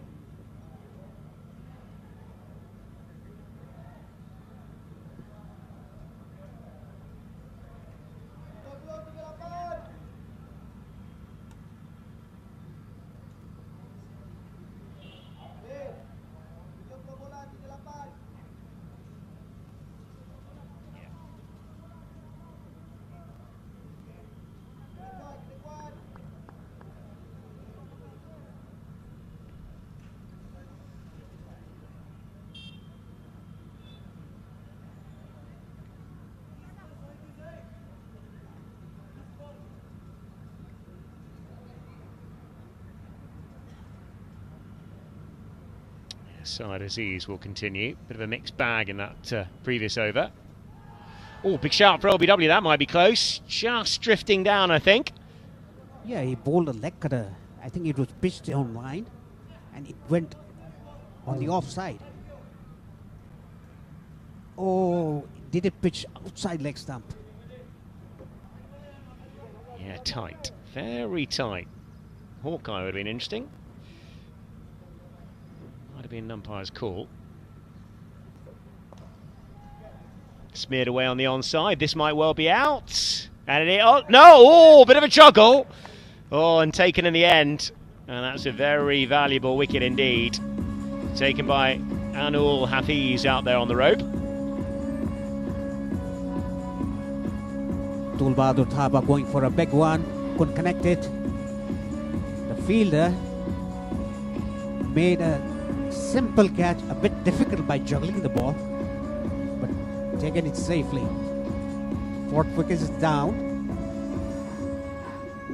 The home team, Rupande 11, they are 94-4-4. Car 11.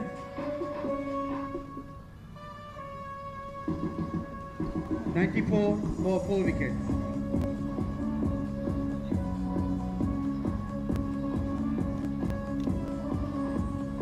$15.2 over पछि car एकादश को 94 run 4 wicket को नुकसानी।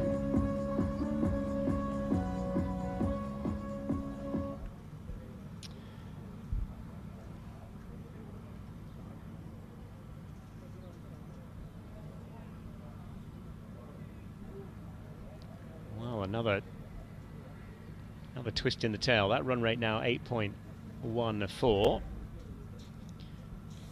Sandeep Rajali is the next man in.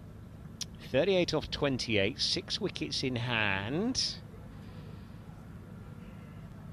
Fascinatingly poised.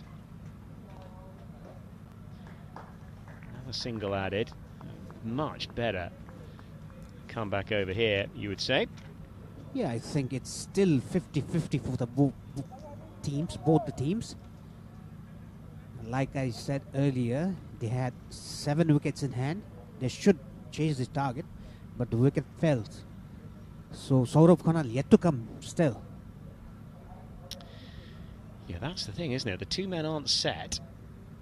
This could be quite a nervy affair. Side Aziz has come back nicely. Oh, it's a horrible delivery down leg side, and that's given the treatment. The boundary is that runs down to fine leg. And it's gone all the way, 6 in fact. 7th of the tournament. Wow, very useful.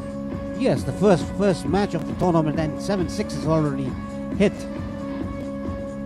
Still many to come.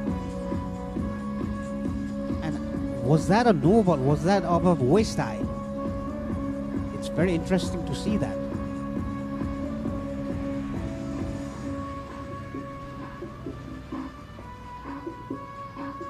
Yeah, out come the balls as well. We've lost a few today, haven't we? Luckily, I think the ball manufacturer is about two blocks that way, isn't it, or just behind the ground? So they could be restitching them as we speak.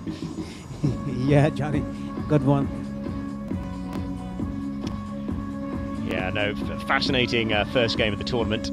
We've got 17, of course, to come to you across the next 9 days of cricket here. I think we'll see the crowds build up through the course of it as well. Paresh, it's great to see so many people here thus far, and we know that as word travels, I've got a feeling there's going to be some brilliant crowds over the weekend. I think probably tomorrow is Saturday, so tomorrow I think there'll be a big crowd here. It's a holiday. Here is Aziz again. Down the leg side, and that's careless as well. That's another wide, and it's a bit of a mixed bag again from Aziz, who's struggled a little so far in his spell, hasn't he?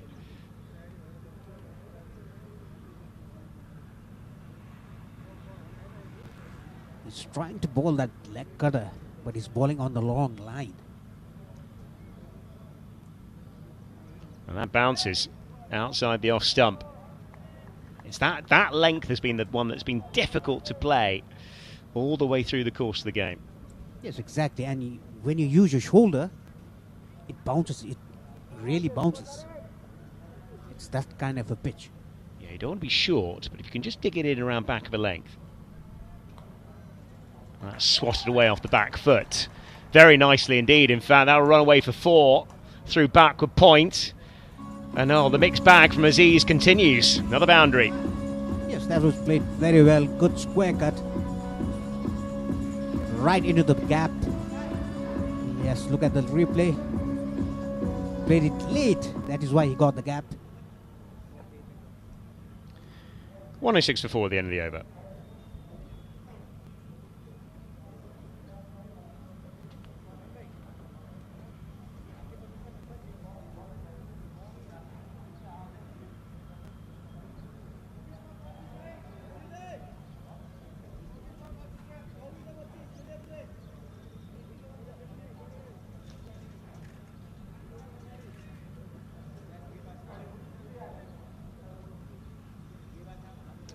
Well, it's been a bit of a scrappy last couple of overs. The game has kind of seesawed from one way to another. You'd say that the chasing side probably the favourite now, Paresh.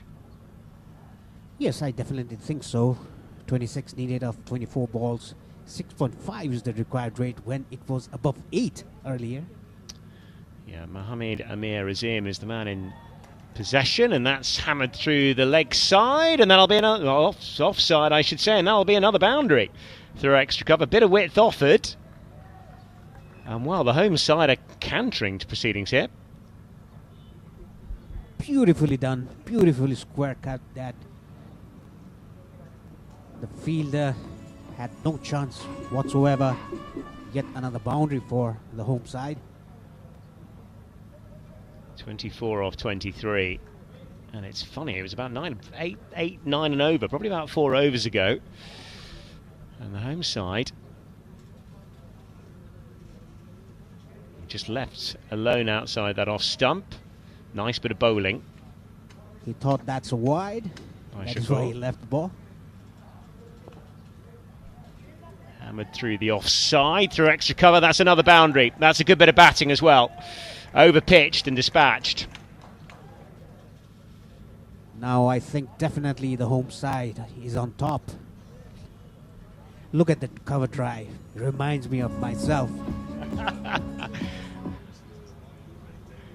Absolutely. Paresh in his prime would have pulled that one off.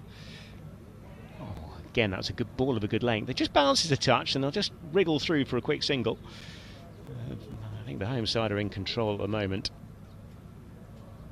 115 for 4. The bulk of the work done. Basir Ahmed on 20 of 14 and Rajali 10 of 3.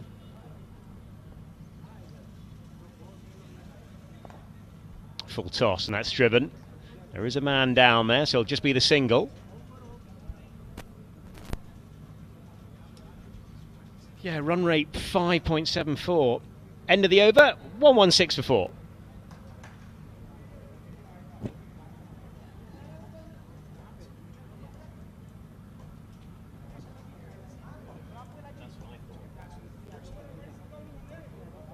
Yeah.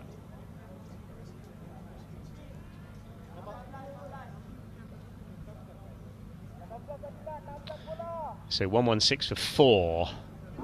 The rate required off the last 3 overs is under 6. Should be a doddle. 6 wickets in hand. It's been a scrappy game, but there's been lots of elements of entertainment. After the completion of 17 overs, Paresh? Virandeep Singh, the pick of the bowlers, 4 overs, 18 for 2. 116 for and Mubarak, 4 wickets. 2 overs, 23 for 1. A bit expensive, but has taken a wicket. Yeah, Virandeep Singh has been the pick of the players today, hasn't he? Fantastic innings. Followed out with a very tight set here. Yeah, just under Shakur into the over, into the attack, I should say. Wide of the off stumper, that'll be nudged away for a single. They can just afford to tick these over. Yeah, they can just do it with singles now. Yeah, Wafiq is now working his way back over the wicket. That's wide. It's a slow ball. It's tucked away down to third man. A few bobbles on the way. Another single. That was a nasty bounce for the fielder. Luckily, that didn't go for a 4, like what it did the earlier. Yeah, the fielding, it's safe to say, thus far today has been a bit of a mixed bag, but it has been hindered slightly by conditions. Dot ball, and it's safe to say that the Malaysia 11 need a few of those at this stage. Rajali on 12 and Ahmed on 21 got a great chance taking them home. Shorter, slapped away on the leg side. They'll just get a single, didn't really get all of it. Another useful single as it lands safe. Yeah, this is the way they should go about. You can do with singles, not playing a rash shot. They cannot lose any wickets now. Just go, play through, and win the match.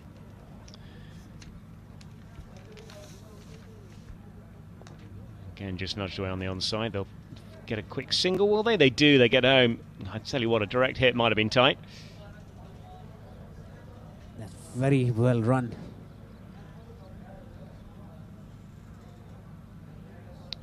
(22 of 23).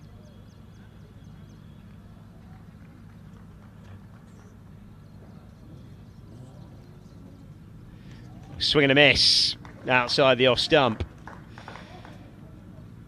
That'll be the over. 120 for 4, 2 to go.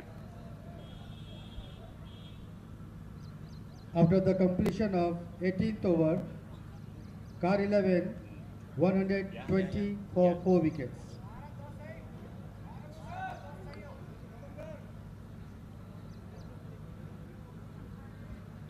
$12 runs to win in 12 balls. 18 ओभरको समाप्तिपछि car एकादश 120 run 4 विकेटको नोक्सानीमा जितको लागि 12 Right, we're back. 12 रनको आवश्यकता. So 18 overs gone. Just 2 to go. Almost home.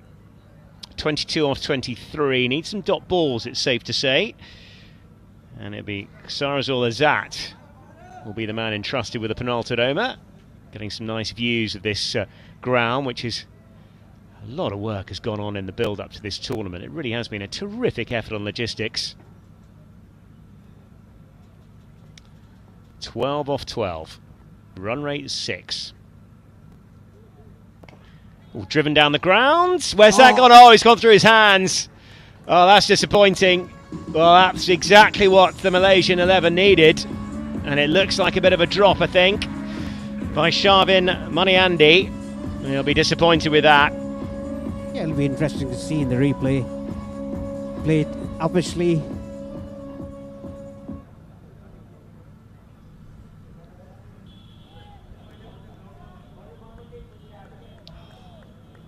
Yeah, I think it went through his palms for a boundary. Unlucky Malaysia and lucky Rupande 11. Yeah, that had to stick, really. Oh, just nudging it away backward to square. They'll get another single. 5 off the last couple. Could have been so different with a wicket, of course. 8 runs off 11. But I think actually it's been a seesaw game, hasn't it? Been a bit of a low-scoring, tense affair, Paresh. Yeah, I said that earlier. Lower targets are very tricky. In the middle overs, the trick started, but these two batsmen have played really well. A slow ball down the leg side. Oh, must have tickled something, because there's no indication from the umpire. I think one of the things actually is why the home side have done so well, Cricket Association of Rawalpindi, is because actually they got off to a pretty good start in the power play, didn't they? They made the most of that. Yes, exactly. Full of length, flicked away on the onside. Another boundary. Yeah, lovely shot that. Picked up really nicely by Rajali. He gets another boundary, and actually You have to say the home side are really motoring towards this this target, which looks fairly meagre. Really, now we've seen the side bat twice. Yeah, like I said, they had a very good start, very good power play, and they were a little stuttered in the middle overs. But these two batsmen, and earlier, the other batsman played well. Thapa opening the batting, he played well. Yes, he did. He got off to a really warm start. That's been the key, I think, to this innings. 3 off 8 required.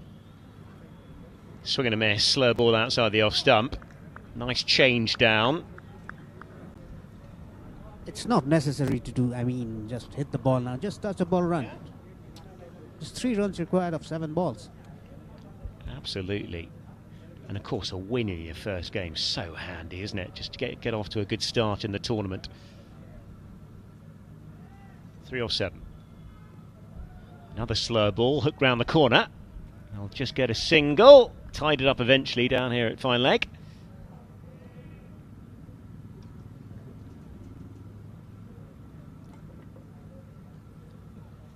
Yeah, 19 overs gone. 2 required off 6 balls. And I think Cricket Association of Rawalpindi will be very good value for this win, I have to say. A few wobbles, wasn't there? Because, 12, 13 overs gone, it was up to about 8 or 9 and over. The game was in the balance.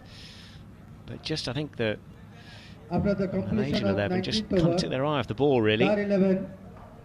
That is why we say that wickets are very important.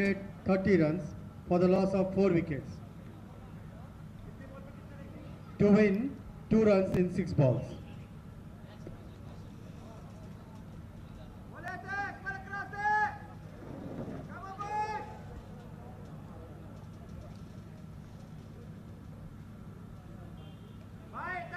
Dot ball to kick off with.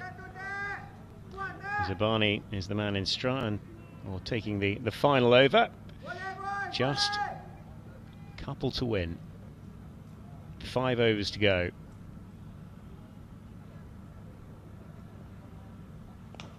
Oh, driven down the ground. Very firmly indeed.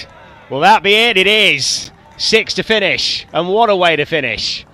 Brilliant, you have to say. Rajali with that closing 6 of the piece, and the Cricket Association of Rawalpindi, well, they win this fairly comfortably with 4 balls to spare with 6 overs in hand. Yeah, it's a very big win for the local side, for the home side. They've beaten the Malaysian national side. So that's very important for the Rawalpindi boys, and that's a very good experience as well. Well, absolutely. If you say that the national side, of course, this is a select 11, but the national side are 33 in the world. This is a big scalp, really big scalp. Yes, definitely. Very well played. Look at that shot, straight. Now, Paresh, that does remind me of you in your prime. Shot like that. Yeah, I did. Some of those shots. No, really impressive.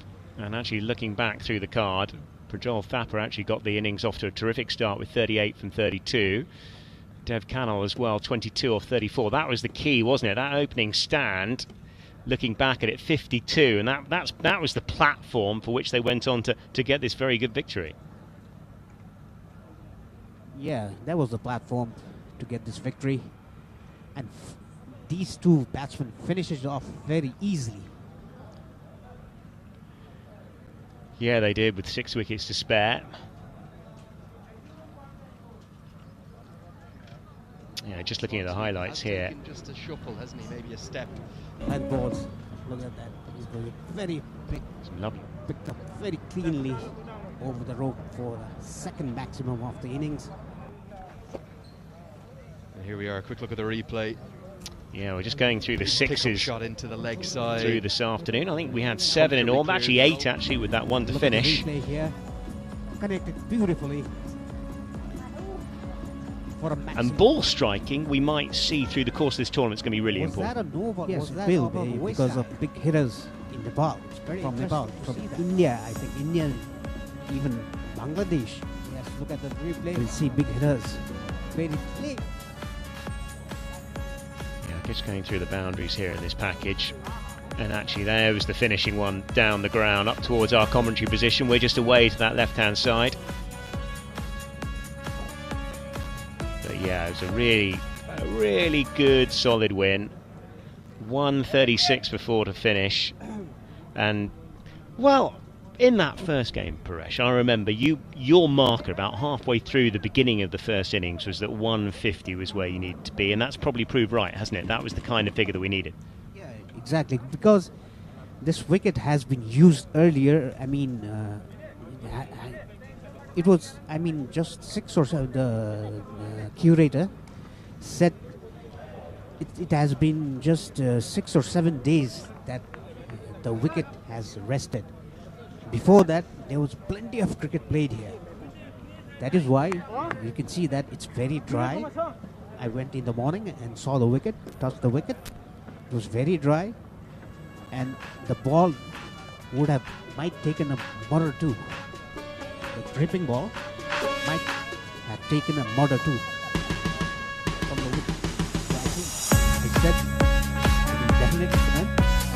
In the start, it didn't turn, but after that, when you gave a good drip, it started to turn. And off cutters and leg cutters from the medium paces, that also turned so sharply. So that is why I said 150 is a pass score.